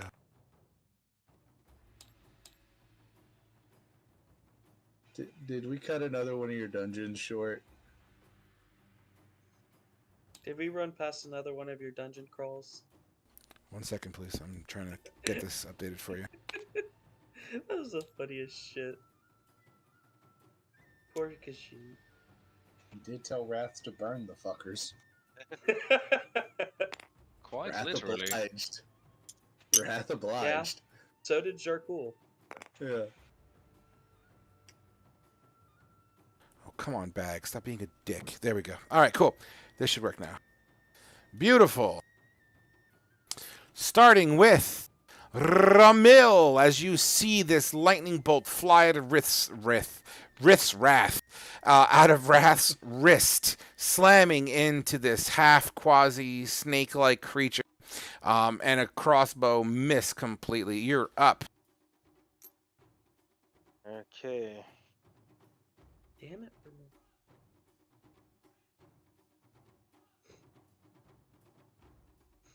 I'm gonna jump out of cover here.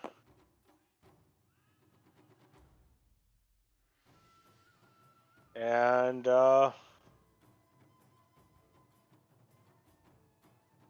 yeah, I'm gonna cast Shadow Blade. Okay, make it so. Would that be your turn?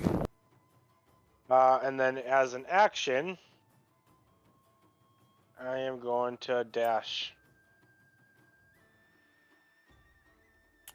You know what I'm going to do? Let's just do this to make the battlefield a little cleaner.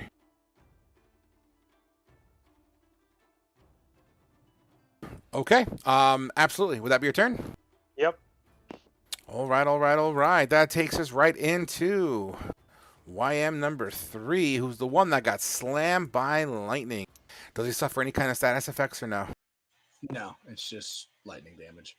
He pulls off his back a longbow and cracks it back, looking straight at you, Wrath.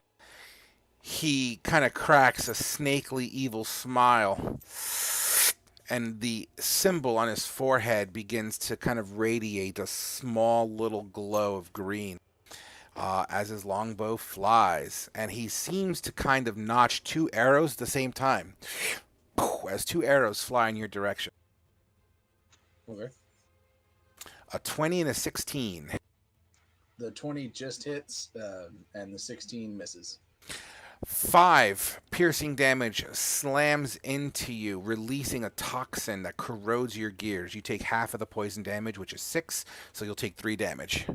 Right? You're resistant to poison? Yeah. Yep, absolutely. So 8 damage in total for you.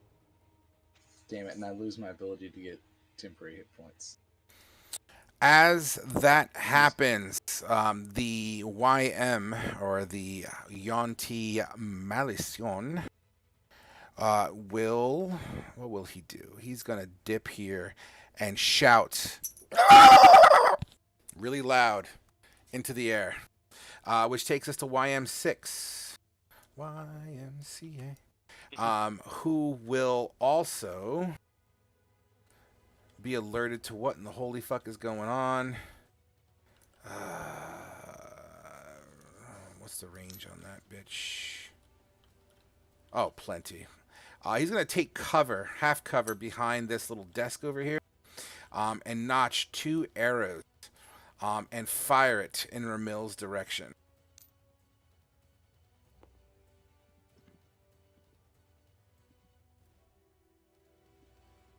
A 15 and a 19. Shield. Shield, as both of these arrows reflect off of a miniature force field just in front of you. It then ducks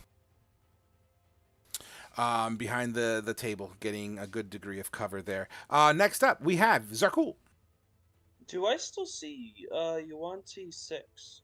Do you see you on T6? Absolutely not, as it's ducking behind a crate, like a table.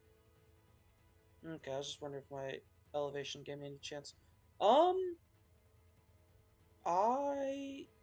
many of them look like they have bows? Do all of them have All of bows? them.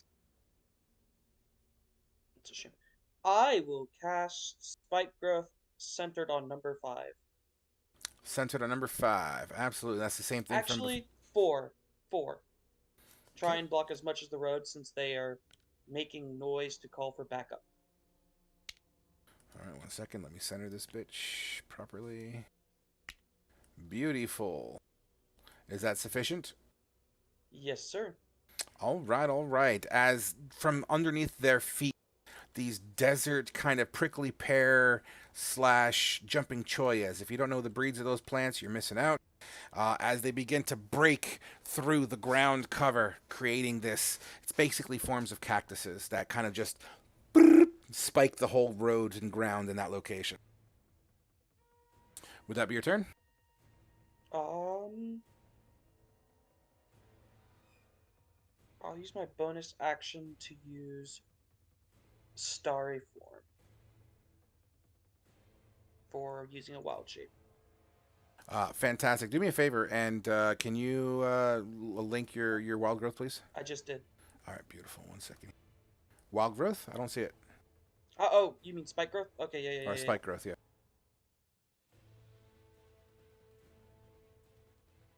There's a status there that I know for a fact is there. I just want to read it to make sure.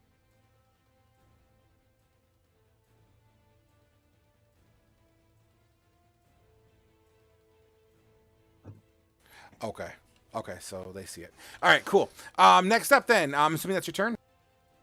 Yep, that is my turn. YM regular, I bet you is YM2, so that's my fault.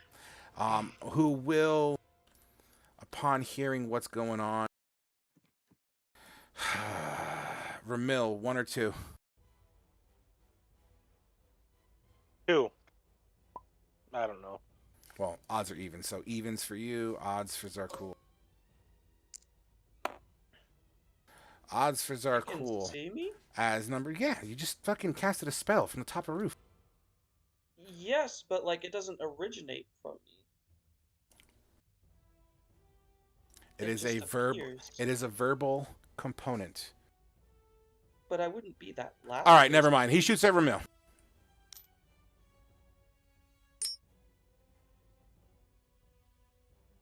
A 14 and a 15. Do they both miss? Yep. All right, as they fly past. Next up, we have YM number 1, who will draw a scimitar and begin to charge forward. Double movement. Right in front of you, Rat. Khajiit, you're up. I'm gonna slide behind this guy. Take a rapier attack. 15. A 15 to hit does strike this creature. 21. Wow! Holy shit! Jesus Christ! Was that max? Almost. Almost. And then I'll follow up with a scimitar attack. That was max damage. That is your max damage. No, 11 would have been max for the rapier, and I think 12 might have been it for 10 for the No. scimitar. 11 is the max for your rapier because it's a D8.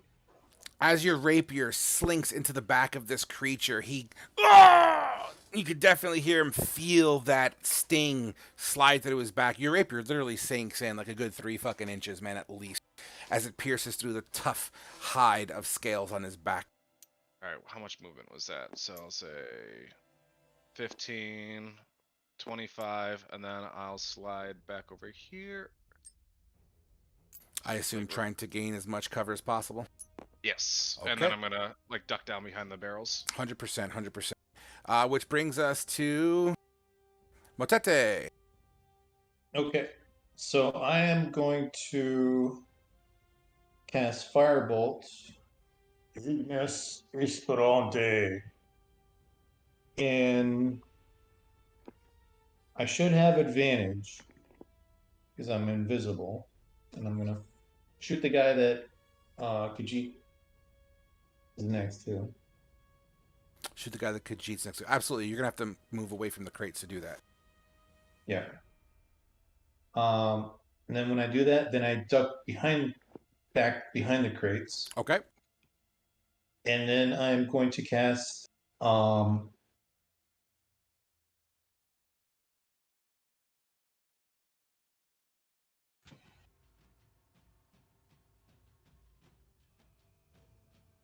don't know if we lost Matete. You there, buddy? yeah, I'm gonna cast Dragon's Breath on my Raven. Okay. Can you hear me? I can hear you Okay. now. Yeah, I think I broke up with you a little bit. All right. And send it over to breathe on the guy, and then have him come back to me. Absolutely. As you go over, you breathe it out. So first of all, the firebolt does hit and do 3 points of fire damage on its shoulder. Kind of twists a little bit. Let me fix that first. And then follow up with a dexterity saving throw. As it's spinning, your fire breath goes. The spinning from the firebolt spins him in a way that allows him to kind of dodge a little bit of that and doesn't take full damage as he did pass his dexterity saving throw. How much damage on that is 4. Still getting charred as the fire breath also hits some of the blood water and it steams a little bit. Would that be your turn? Yep. All right. As you duck by, I'm just going to move you to an actual square.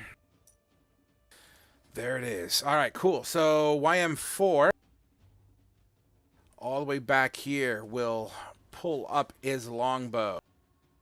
And he's just going to send it back to Vermil again. A 12 and an 11 doesn't do it, as I believe your shield is still up, correct? Yep. As they nail into your shield, deflecting into random locations down the street. And that takes us to Wrath. Wrath is just going to lift his arm point blank at this Yanti and cast Magic Missile. And I'm going to send 2 into number 1. And 1 will be into number 3 if I can still see him. I don't remember if you said he took cover. He took partial cover, but it's Magic Missile. You still see him, so. Okay. All right. Then, yeah, so 2 into number 1, 1 into number 3.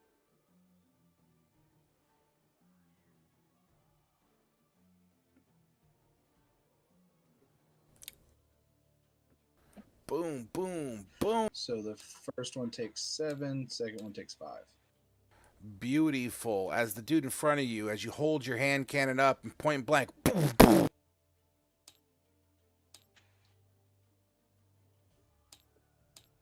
Boom, boom, and it kind of, you see the force kind of his body as if he's getting shot. Boom, boom.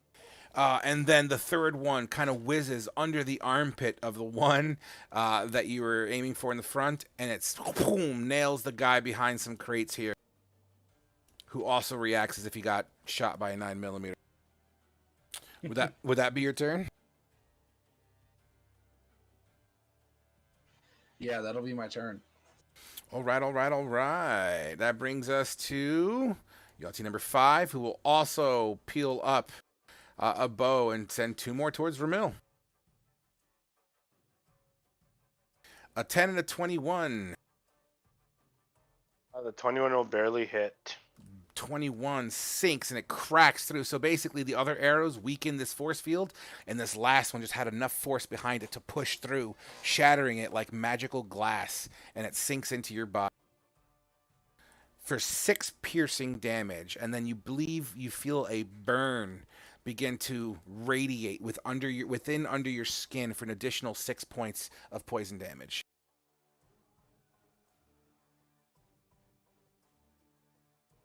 All right. That takes us to the top of the round. Vermil. Okay, I'm gonna start my blade song up.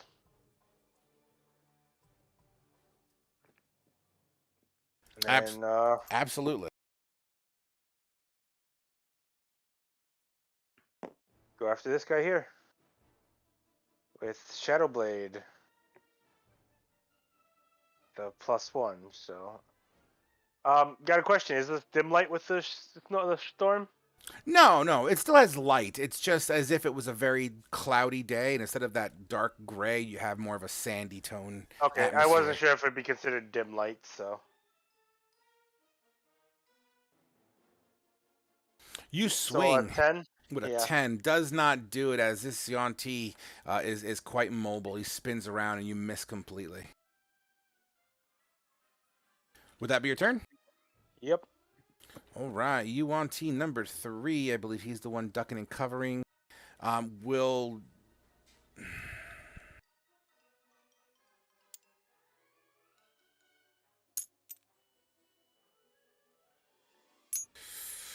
I'm going to give you half cover on that one, Khajiit, as he's drawing a bow at you. 1 second. What's your AC? 17 plus whatever half cover is. He's +2. I got that. The first arrow nails the crate in front of you. Boing. The second one crits as it slides like it's threading the needle between boxes and crates and barrels, slamming you in a vital location on your chest. Okay. So the arrow slides into your chest for 13 points of piercing damage. You then feel that radiation begin to slide under your fur and skin as you feel an additional 8 points of poison damage.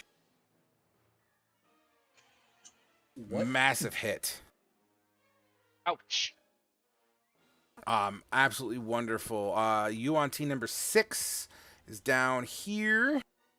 Will continue to not fire at Ramil as he doesn't seem to be there anymore. Where the fuck did Ramil go? Oh, you're over there. I guess I have to move. Yeah, Son of a bitch. Oh yeah, his Wrath would have like partial cover or out of range. You're not out of range, but should I risk it for the biscuit? You know what? 50-50 on this bitch. Okay. Here I go.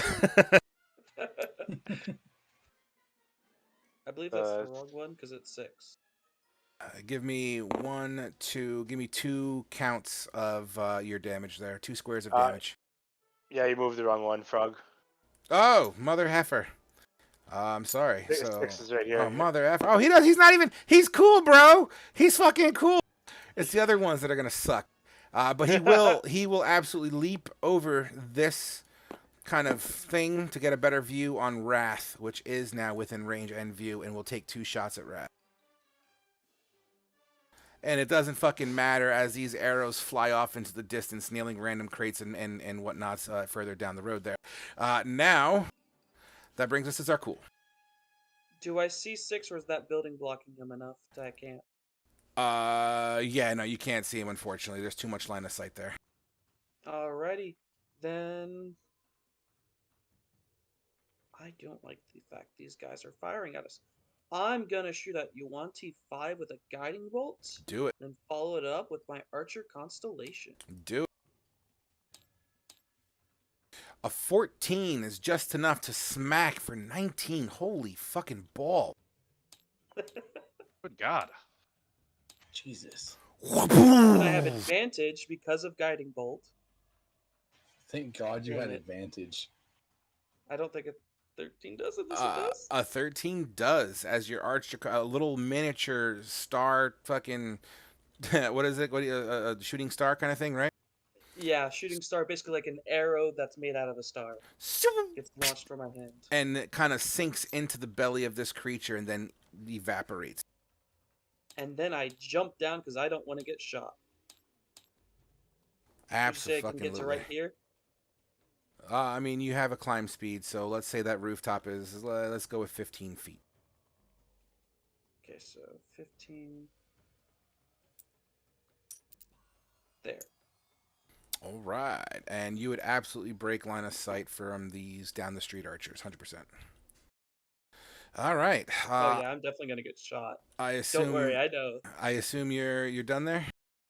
Yep, that's my turn. All right. This Yuan-Ti Oh, he sees me. Oh yeah, he sees you. He's gonna take some shots and then dip behind the cart. UNT, boom, boom. 12 AC. 12 and a 14. Both hit. This is gonna hurt. Lucky it wasn't at advantage because I had 2 crits on advantages. So that would be the first arrow sinks true into your flesh. 10 piercing damage and 11 poison damage, and that was non-crit. Wowzers! And that was just the first arrow. The second arrow will continue to follow up. It almost splits right down the middle of the first arrow. Boom! For 4 piercing damage. You feel poison begin to radiate under your flesh for 3 points of poison damage. Are you down? I'm at 1 health. And I lost my concentration on spike growth. Oh, bow.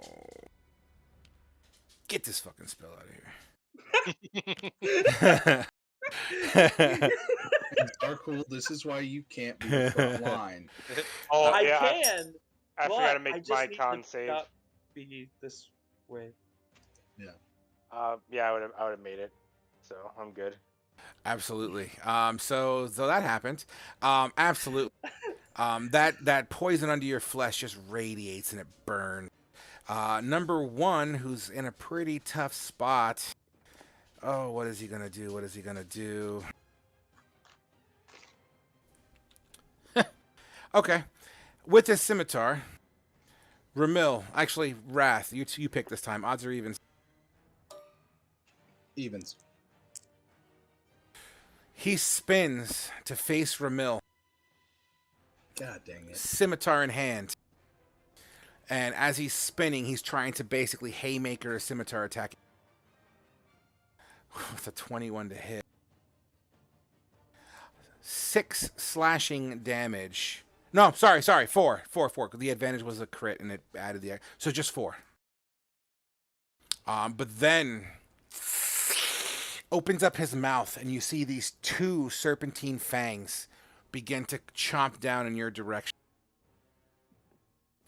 Does not matter as you dance out of the way, and it's like just as the mouth closes, your face, you pull it back fast enough that it right in front of your nose.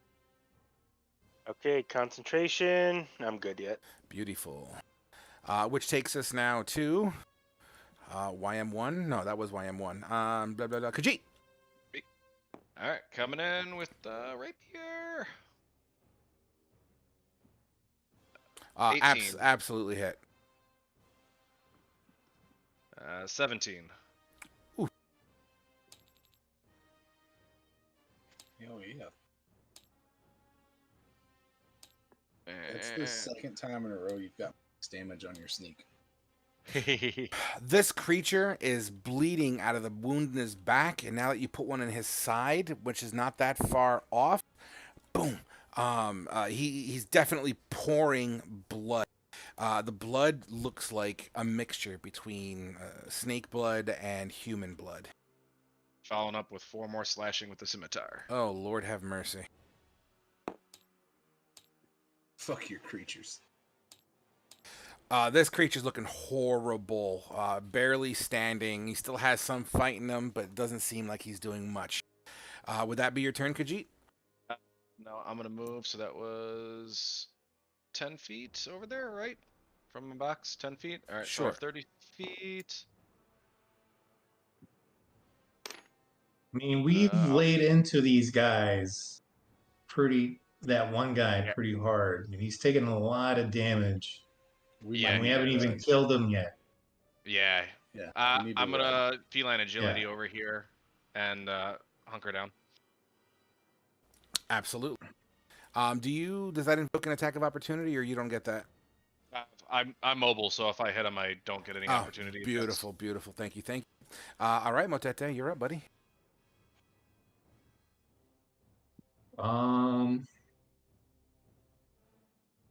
He is going to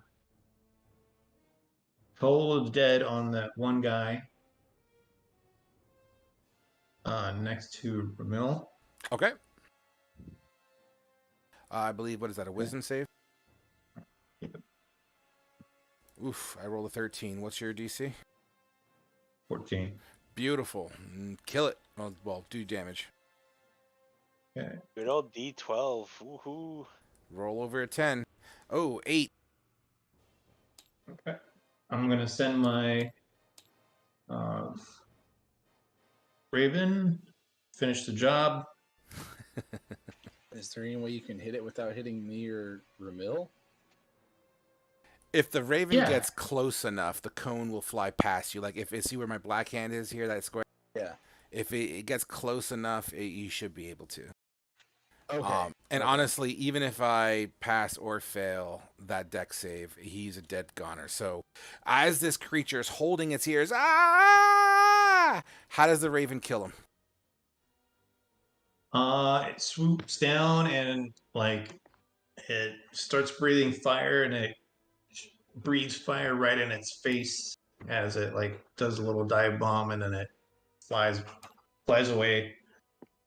Absolutely, this creature, as it burns in front of you all, its scales begin to char, and it just falls over in a smoldering heap of burning flesh and scale. Wonderful. Well done, Motete. And then I'll yell to Ramil, "Get out of there! We must retreat. They are too tough. Come over here, and I will heal you." Would that be your turn? And a turn.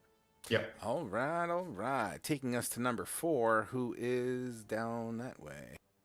You know what? He's going to continue to take pop shots. This is going to be with a +2 to your AC, Wrath, as this one is taking 2 pop shots at you from this range. Okay. 7 and a 23. What is your AC +2? 22. So Oh. 23 just hits. Fuck, dude, as it slams into your shoulder plate. 3 piercing, 4 poison. Bink! You look at your shoulder, you're like, fuck! Is he at disadvantage? He's at disadvantage because he's got a longbow only has a 150-foot range. I thought it was And I'm within... 160 foot away from him. Oh, I thought this was in range. 1 second. You're absolutely right. I miscounted my fucking range. So it is absolutely a miss with a 19. And I'm fine. Beautiful. As the arrow skips across the ground. Khajiit, you look at the ground and you see an arrow just slide past you.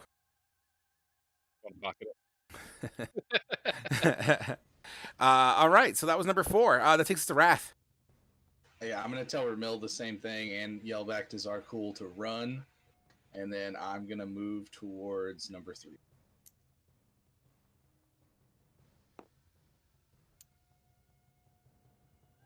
To there. And then I'm going to lightning cannon this motherfucker. Okay, make it happen.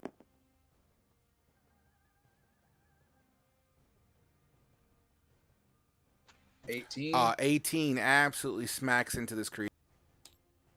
And that does 12 points of lightning damage. This is my extra d6.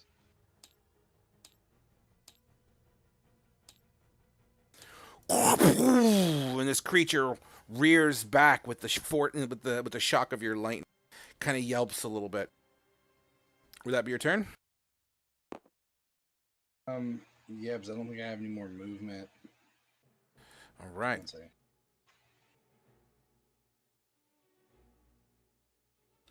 YM5. Yeah, that was all movement. You know what? Technically, he doesn't see Zarkul there either. So he'll move here, trying to get an angle of what he did see. It's barely a shot, but it's something. What is that? 150 exactly. 150 exactly where I'm at right now? Yeah. Okay. He's going to try to attempt a shot. This is going to be with half cover. So is that the +2 to my AC? +2 to your AC. A 6 to hit doesn't fucking do it. A 23? Just hits. My AC is 22. 4 piercing. We'll just redo what we did before. In your shoulder. Thwink! 4 piercing, 4 poison. Is that reduced to half because I'm resistant to poison? I'm sorry, I already reduced it for you. I shouldn't be doing it like that, so let me do it right. So 4 piercing, 8 poison, which in turn is 4 poison for you. So, do what? It broke up really bad. 4 piercing, 8 poison. I reduced it Okay. for you originally. I shouldn't do that because it's your character, and I'll let you handle that stuff. Well, no, I was just asking. So it's 4 piercing and 4 poison. Okay. Yep. That takes us to Ramil.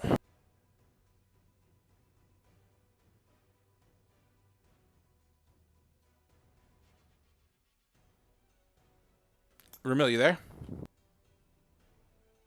I was muted. Sorry.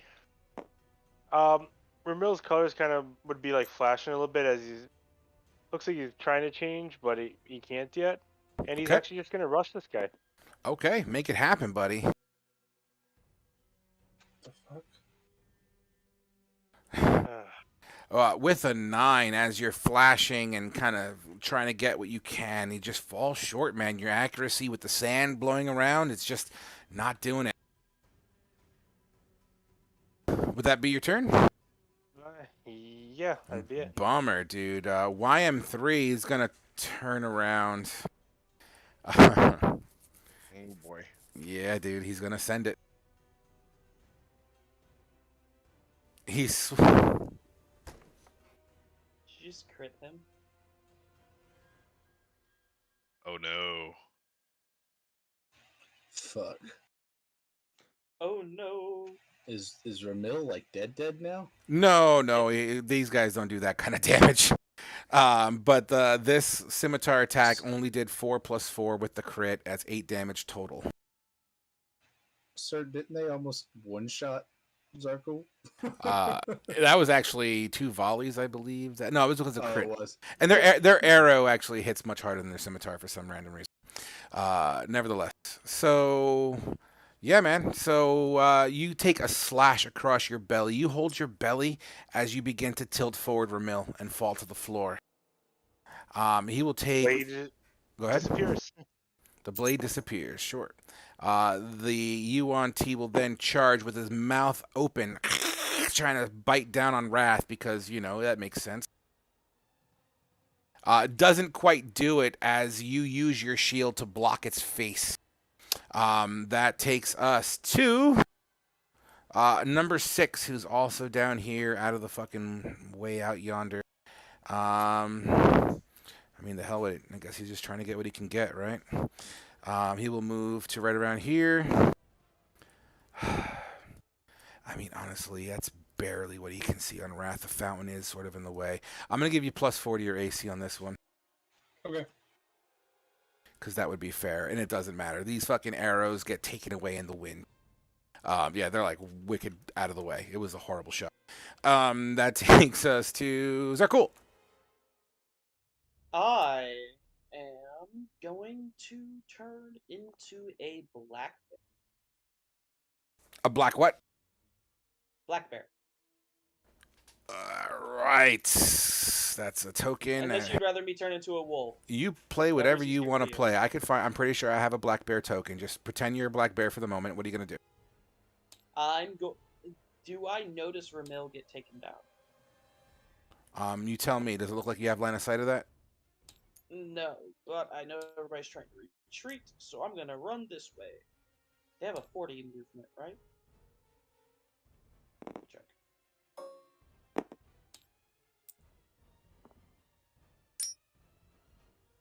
Just a moment. There's your black bear token, by the way.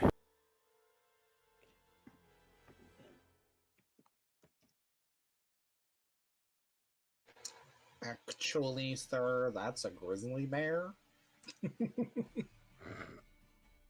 Black bear is medium 40 creature, foot. 40 foot, 30 climb speed on a black bear. Ah, that's kind of cool. Yep. So 5, 10, 15, 30, 40. I see. Okay, with the haze and certain angles, it looks like we're fighting in an arena for a demented frog overlord. Just watching this play. if you look at it from the right angle. Looks like there's just a demented frog overlord watching his pawns play games for him. All right, Black Bear, you move there. What are you gonna do? That's my turn. Okay, and you're right. That isn't a Yeah, fucking that's my black turn. bear. I've been lied to. All right, all right. Moving right along. Just be a smart ass. That looks like a dire bear. YM1, I believe, is the one that was killed. Or now we have YM2 to worry about, who is the one ducking behind this cart.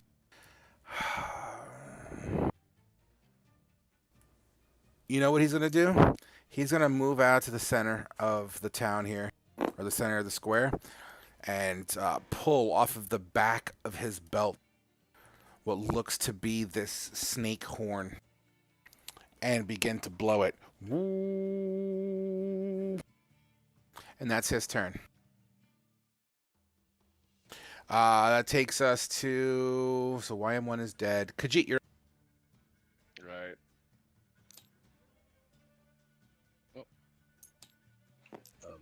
Just don't stand in the other direction of Wrath.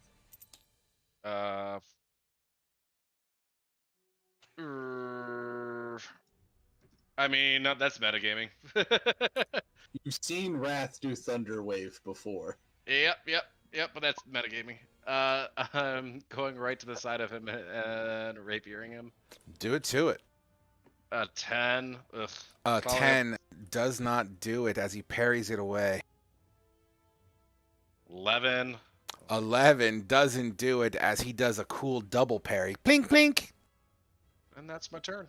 Bummer. Motete, you are up. Okay. I am going to go around, make my way to Ramil as far as I can go without dashing, and I am going to cast Toll of the Dead on this guy over here, the Yonti 3. Yep. Moratom Toll. Wisdom save is a fail. Okay. Come on.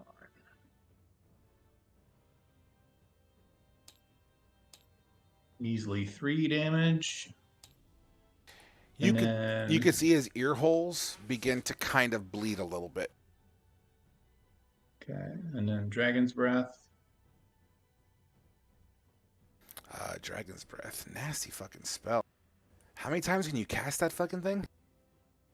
It's a concentration, so it's just here. That's sexy is what it is. How long does it last? A minute. 1 minute. Okay, gotcha. So you cast it once and it's good for combat. That's crazy. I failed. I rolled a 1 on my deck save. It takes 9. 9 more damage. And I have the Raven.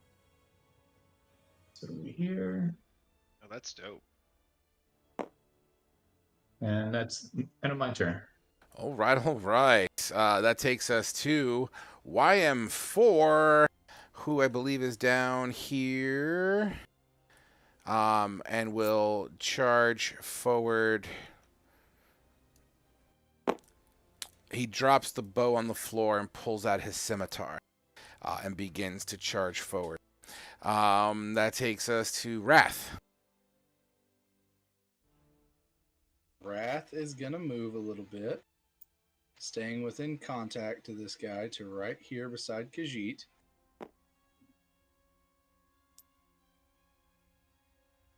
And you're gonna see his little depth charge fly up from like his chest and explode as he casts Thunder Wave, trying to throw this bastard into these crates. Just a moment.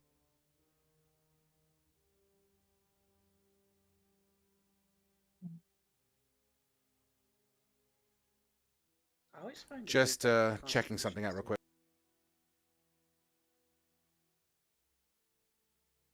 Am I the only one that always finds it weird that it's a Constitution saving throw for Thunder Wave? Yeah, I feel like it should be Dex or Strength, but Oh well. All right, so DM call 5e design playing on a grid. I'm just making sure that the angle of your thunder wave is not going to accidentally clip Khajiit before we make any choices here. Just give me 1 second here.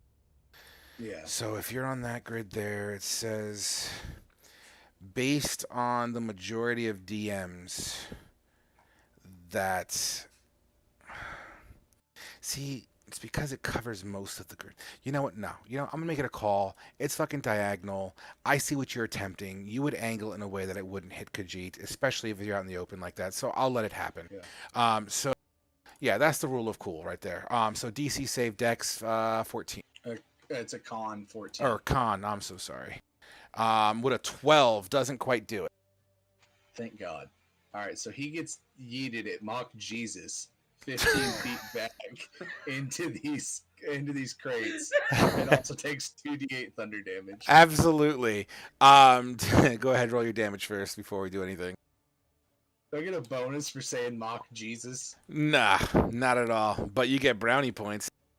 12 points of damage. Oh my. Did he get anything for being tossed roll into the crates? roll a d4 for me real quick. Okay.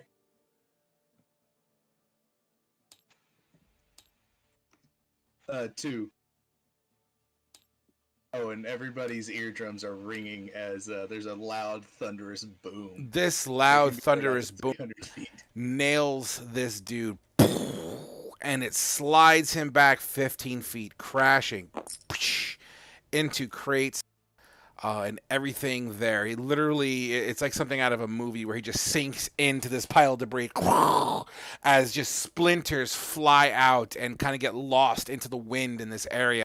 And he will take additional 2 damage as a result of smacking into the crates. He's hurt. He's splintered. He's not looking too tough, but he's still breathing. And then with the rest of my movement, I'm just going to put myself between him and the party. Okay. Fantastic. Wrath is done. YM5 is charging forward. Thank you. Who has 2 more shots available to him. He's just going to take a pop shot. I know it's a shot in the dark, but it'll be a disadvantage with an extra, let's just say an extra 4 AC on you, Khajiit. And basically all I was looking for was a crit, and I didn't get it. So, yeah, 2 arrows fucking fly in your direction. You don't even see it. It's gone. They're just gone. That takes us to the top of the hour of the round here, where you hear returning sounds. What the fuck? Okay, hold on. Let me paint the picture of what just happened here. So, as you hear returning horn sounds, kind of echoing further into the city, almost sounds like a reply to the previous one. So the black bear is moving towards Ramil, right? Yeah. And with the intent to grab him. As you're making your way closer, and Khajiit, you're within eyesight as well as Wrath, Ramil, his hair begins to kind of stand up like static electricity and change color rapidly. Different colors: blue, red, green, yellow, red, green, blue, green, yellow. And then it stops on his season. He opens his eyes and he begins to stand up. The fuck? Natural Fuck did I- freaking 20. The fuck did Khajiit just see? The fuck? You have this huge gash on your belly. Everyone, it's not closed by any stretch, but you stand up with 1 health. You're still bleeding, but you have enough courage to fucking say, you know what, I ain't dying here, motherfucker. And you stand up holding your belly. That's fucking awesome. Yeah, then I'll just stumble into this door here then. You know what? I did not anticipate that. Let's roll to see if that motherfucker's locked. It's open! I'll just stumble Hey, this is inside. the upper shop. All right, you open the door. You don't have enough movement to fully get in there, but it looks like you're about to try. Okay. YM3 is back. Oh, wow. He's the one that got you at mock Jesus. He's. You hear crates pushed over as he just fucking stands up. Oh, he fell. He's just gonna Yeah, stand up here. And he's just looking at Wrath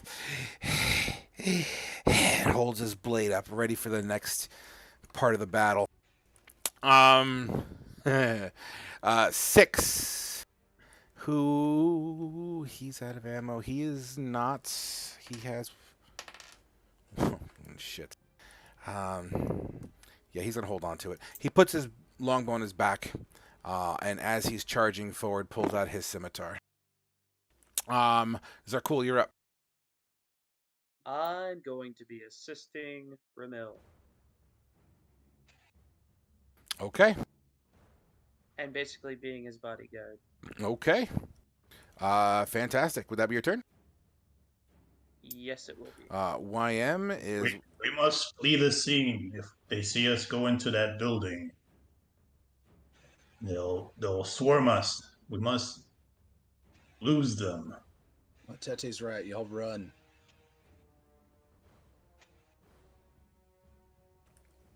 Okay. Number 2 begins to get closer to the water fountain. He doesn't quite see you guys just yet, but out of the corner of his eye, does he see? He sees a black bear running towards a building. And then that takes us to Khajiit.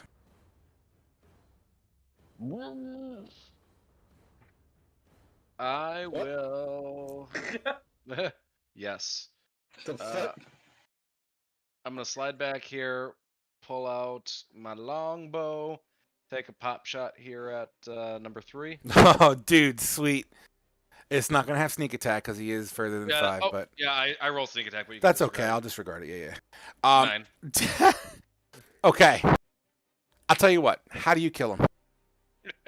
So as he gets up on the box, preparing for the next part of the battle, I'm just gonna hit him like straight in the forehead. He falls backwards out of your line of sight as he tumbles off the crates behind them. I was really hoping to get to Thunder Wave him again. And then after that, Khajiit will go, everybody fall back this way! And he's going to take 10 more movement speed, I guess, off the map. Okay. And you're in the process of GTFO. Fantastic. Would that be your turn? Yeah. All right. So here's what we're going to do. Because at this point, in fact, everyone roll me a perception check just to be fair. I have advantage. Woot woot. Wrath doesn't see shit. Yep, heat of the battle. Ramil's still injured. It's affecting his ability to focus. Zarkul is all about it, but unfortunately doesn't speak. However, Motete, you hear what Zarkul hears, which sounds like slight rumblings through the sound of the sand kind of flicking around. You guys hear commotion. It sounds like more troops approaching. Did you need me to roll one too, or am I out of the way? I mean, you can roll one too. You're within proximity, but, you know, everything seems to be... yeah, you would hear it too. I was looking for a 15. Which direction? Primarily towards the needle, but it seems to be around. Okay, so everywhere, but primarily most are coming from deeper in the city? Yes, 100%. The palace is in that direction.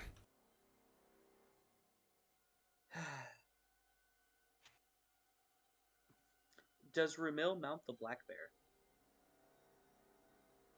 Well, I'll tell you what, for easeability on everything that's going on here, what is everyone... We could technically pause combat to say, what is everyone going to be doing on their next turn? You guys fucking GTFOing? What's the plan? Yes. Ramil's gonna long strider himself in GTFO. Okay. I'm not gonna mount the black bear that's trying to give you a ride? He's just focused on getting out. He's probably still quite dazed and in shock. So... Wrath is just taking up the rear as like a rear guard. Okay. But in the process of hauling that ass, right? Yeah, he's just making sure he's just just making sure he's in the back to make sure everybody else stays moving. All right, let me roll something real quick here. As you guys realize that this just does not seem to be going too well. Oh, hey.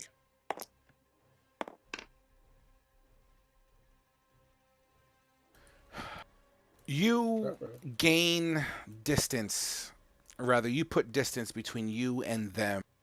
One of them from the back is shooting at you from long range down the alleyway. There's 5 of you. Khajiit, Zarkul, well, Khajiit 1, Zarkul 2, Motete 3, Ramil 4, Wrath 5. Who was number 4? Not me. I think it was either me or Ramil, and I was gonna ask, could I be like using my body to block for him as a black bear? I mean, you're running aside from him. You could run behind him, but this arrow is going to be a Hail Mary, so it's coming from the top. Unless you plan on jumping on his back, which I don't think is the case here, unfortunately.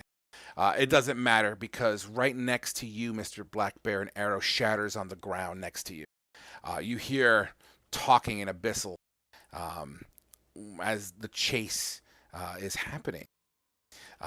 They seem to still see the direction you're going. You guys are hauling further away from the palace, dodging and weaving through city streets. There's a left and a right. Which way are you going? Pick a direction. Ramil just veers left because. Oh, go ahead. I think we want to maybe like use deception or something to throw them off the trail and then find a building to duck into. Yeah. As you turn left, as it seems to be your first choice, at the end of the alleyway, you see a group of 5. You stop dead in your tracks and you flip a bitch and turn right instead. They see you and they try to take a pop shot at you each with an arrow, but you turn around the corner fast enough that these arrows fly past down the alleyway. You continue to run right. You have another option, left or right. As you hear troops coming behind you. The black bear quickly turns right as everyone attempts to follow.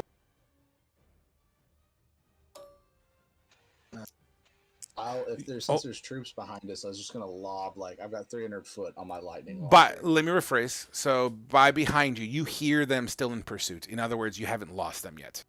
Oh, okay. We just don't have line of sight on. Correct.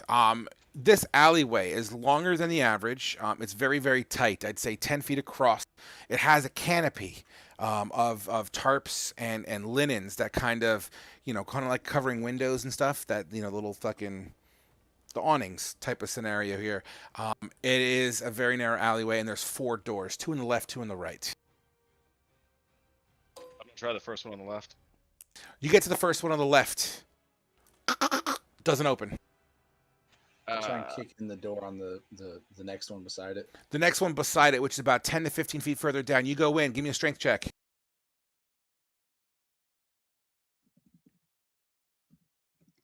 Oh, shit.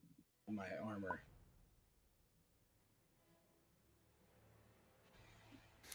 Boom! The door is made out of solid wood. It doesn't budge, and it seems to be closed still. As you prepare, Zarkuli's cactus pops out of the ground, blocking the entryway of this alleyway. Someone try the other doors. I'm going to try and pick this one. I'll try and pick one of the locks, too, because I have lock picking tools. Okay, I'll so try the one you tried to... doors. Sure, the one you tried to kick, you're going to lock pick. Give me a lock picking skill, Khajiit. You also give me a lock picking skill. What do I do for that? Proficiency, and then what else? Dexterity. As you're working on it, Khajiit, it's not opening. It's not opening. Damn new age fucking locks. I got a 19. A 19. The door you kicked, as you hear click, click, the door opens up a little bit. However, in the process, Ramil, you said you were testing out the other door? Yeah. That door opens up without a hitch. That was door number 3. So, now, let me set the scene here. You have the door to the left and a door to the right that are both opened. You know, it might even be easier if I just fucking draw it out real quick too, just to give you guys some context. So if this is the alley here, each one of these lines represents a door, let's just say. So this circle door is Ramil's door. This triangle door is Wrath's door. We know my door can lock. You have about 30 seconds to make up your mind as you hear troops getting closer. Everyone's a mental one's door. Annoying one. Leave that door open. Yes. Absolutely. And Yep. Do. All right. I'm gonna throw some ball bearings at the bottom of the door that's open. Sure. Absolutely, dude. Absolutely. I have I have a bag of ball bearings too. Can I throw like a handful or two down the street? Sure. From the way we came? Sure. Okay. Absolutely. You hear your ball bearings clink, clink, clink, clink. You kind of roll down the alleyway a little bit as Khajiit's throwing some on the doorway that's open, the circle, as you all dip into triangle and you close the door behind. The sounds of troops can be heard, getting closer and closer, and then as you hear what sounds like slipping and cutting going on, as you hear some screams. Charcoal snickers to himself a little bit. Then you hear something fall, or at least sounds like something bangs and crashes into some barrels or crates or whatever will be on the side of the alleyways. You can't, obviously you don't see it, but you hear just commotion. You hear kind of quick conversation, and then you hear troops marching down the alleyway a little bit more. However, you do hear oh!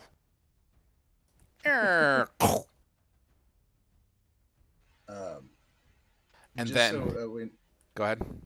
With the door, once we all went inside and we locked it back, Wrath just leaned his 302-pound ass just against the door to make sure it don't block it. Absolutely. Who threw the ball bearings in? Actually, yeah, no, that was Khajiit who threw the ball bearings in the door, right? Yeah, to kind of throw them off our trail.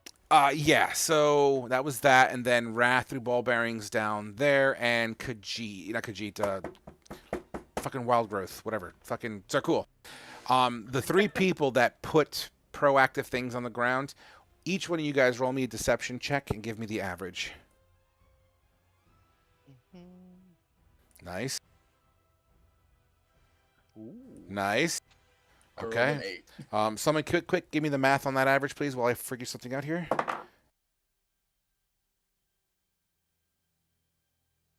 Would we have advantage for any reason? No. I didn't see it? Wait, hold on. That doesn't work. 15 plus 19 plus 8 divided 34, by 3. 14. 14. Okay. 14. Okay. You hear what sounds like footsteps going upstairs. And I think this is a high anxiety moment. It's a good place to end our session tonight, guys. As Wrath sits against the door and everyone's kind of huffing and puffing a little bit. Yeah. Yeah, that's a good curtain call spot, guys.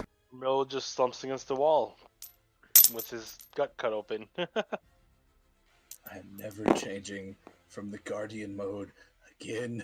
I don't like not punching things. Rat says very quietly. Not punching things. Ramil just whisper, "That was fun."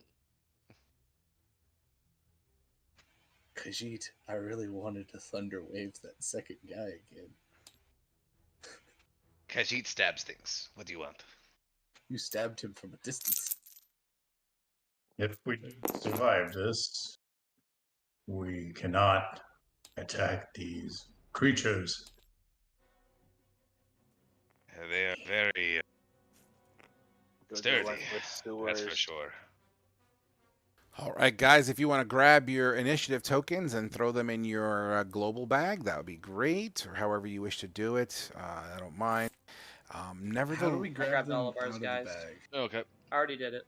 Do we need to unactivate, or do we have to do anything with initiative included? No, not anymore. It seemed to be a poke in the eye for many people, so we just did away with it, kept it a lot simpler. Hopefully it works out better. And do I just throw my token in this bag here? That's it. And then when you need it, you pull it out and you put it in this bag. Where's the bear token? I didn't delete it, so it should be somewhere on the table. There it is, black bear. Here you go. All right, everyone, I gotta go. Yeah, man. It's fun. Awesome. Good game, and I'll see your happy ass next week, Bretta. Yeah, that was Thanks, wonderful. DM.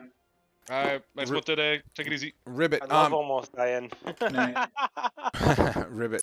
Steven, can I talk to you for a second? Of course. Thank you. I'll pull you down. All right, no problem. Oh man, that nat 20 was oh.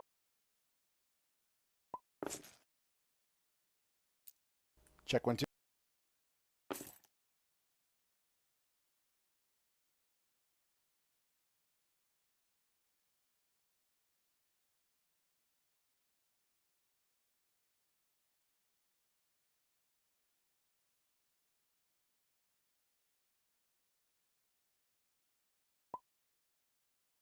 I just saw your message right now. Yeah, I get it, man. Dude, it's like, come on, man. You know, Just let it happen. like, Like, if you told me like 1, 2, and 3, oh, it's Khajiit. I'm like, all right, that's fuck me, but yeah, sure, I'm down. you know what I mean? And he even said, he replied, he's like, dude, I'm sorry, that was childish of me. And I didn't even reply. I'm just like, dude, like, what the fuck?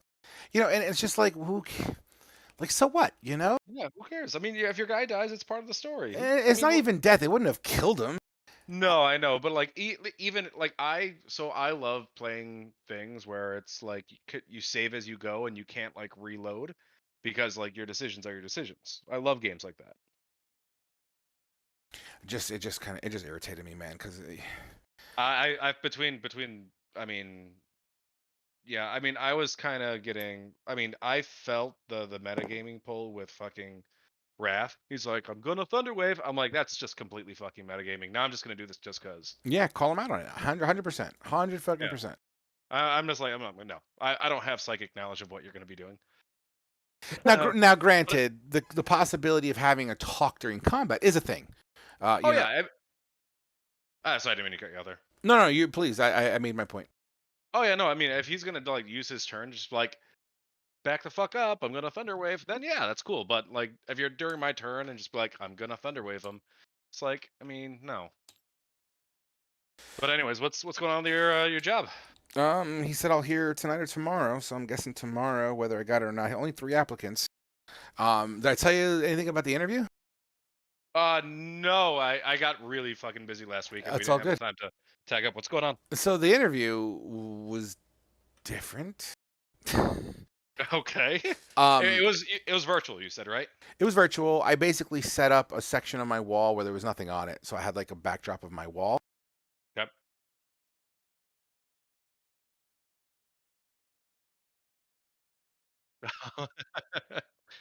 Got that wallpaper. Hey, you there? Yeah, Hello? can you hear? Check. We're good. I think I lost you there for a bit. Yeah, it's because I'm closing tabletop. But yeah, man. So I said, don't mind the wallpaper. Giggle. I tried making a funny joke out of it, and it was okay. I lost you again. Son of a pussy. Can you hear me? There we go.